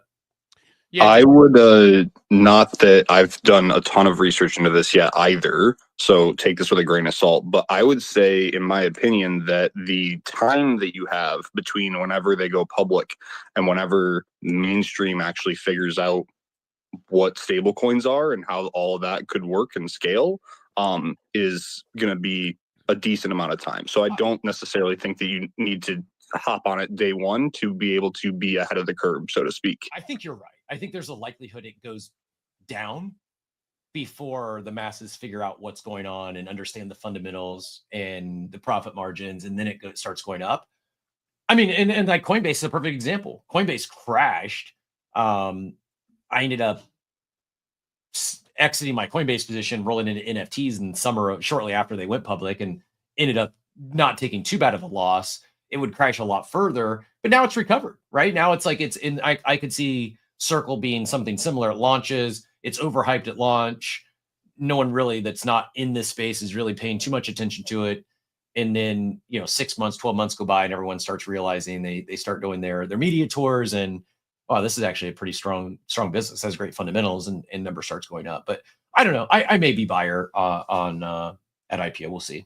I'm excited to see the TikTok influencers who don't understand it when it starts going public, being like USDC to the moon. Can it hit a $10 price target? It's like, it's a stable coin. It's $1. But yeah, we'll see. I don't know.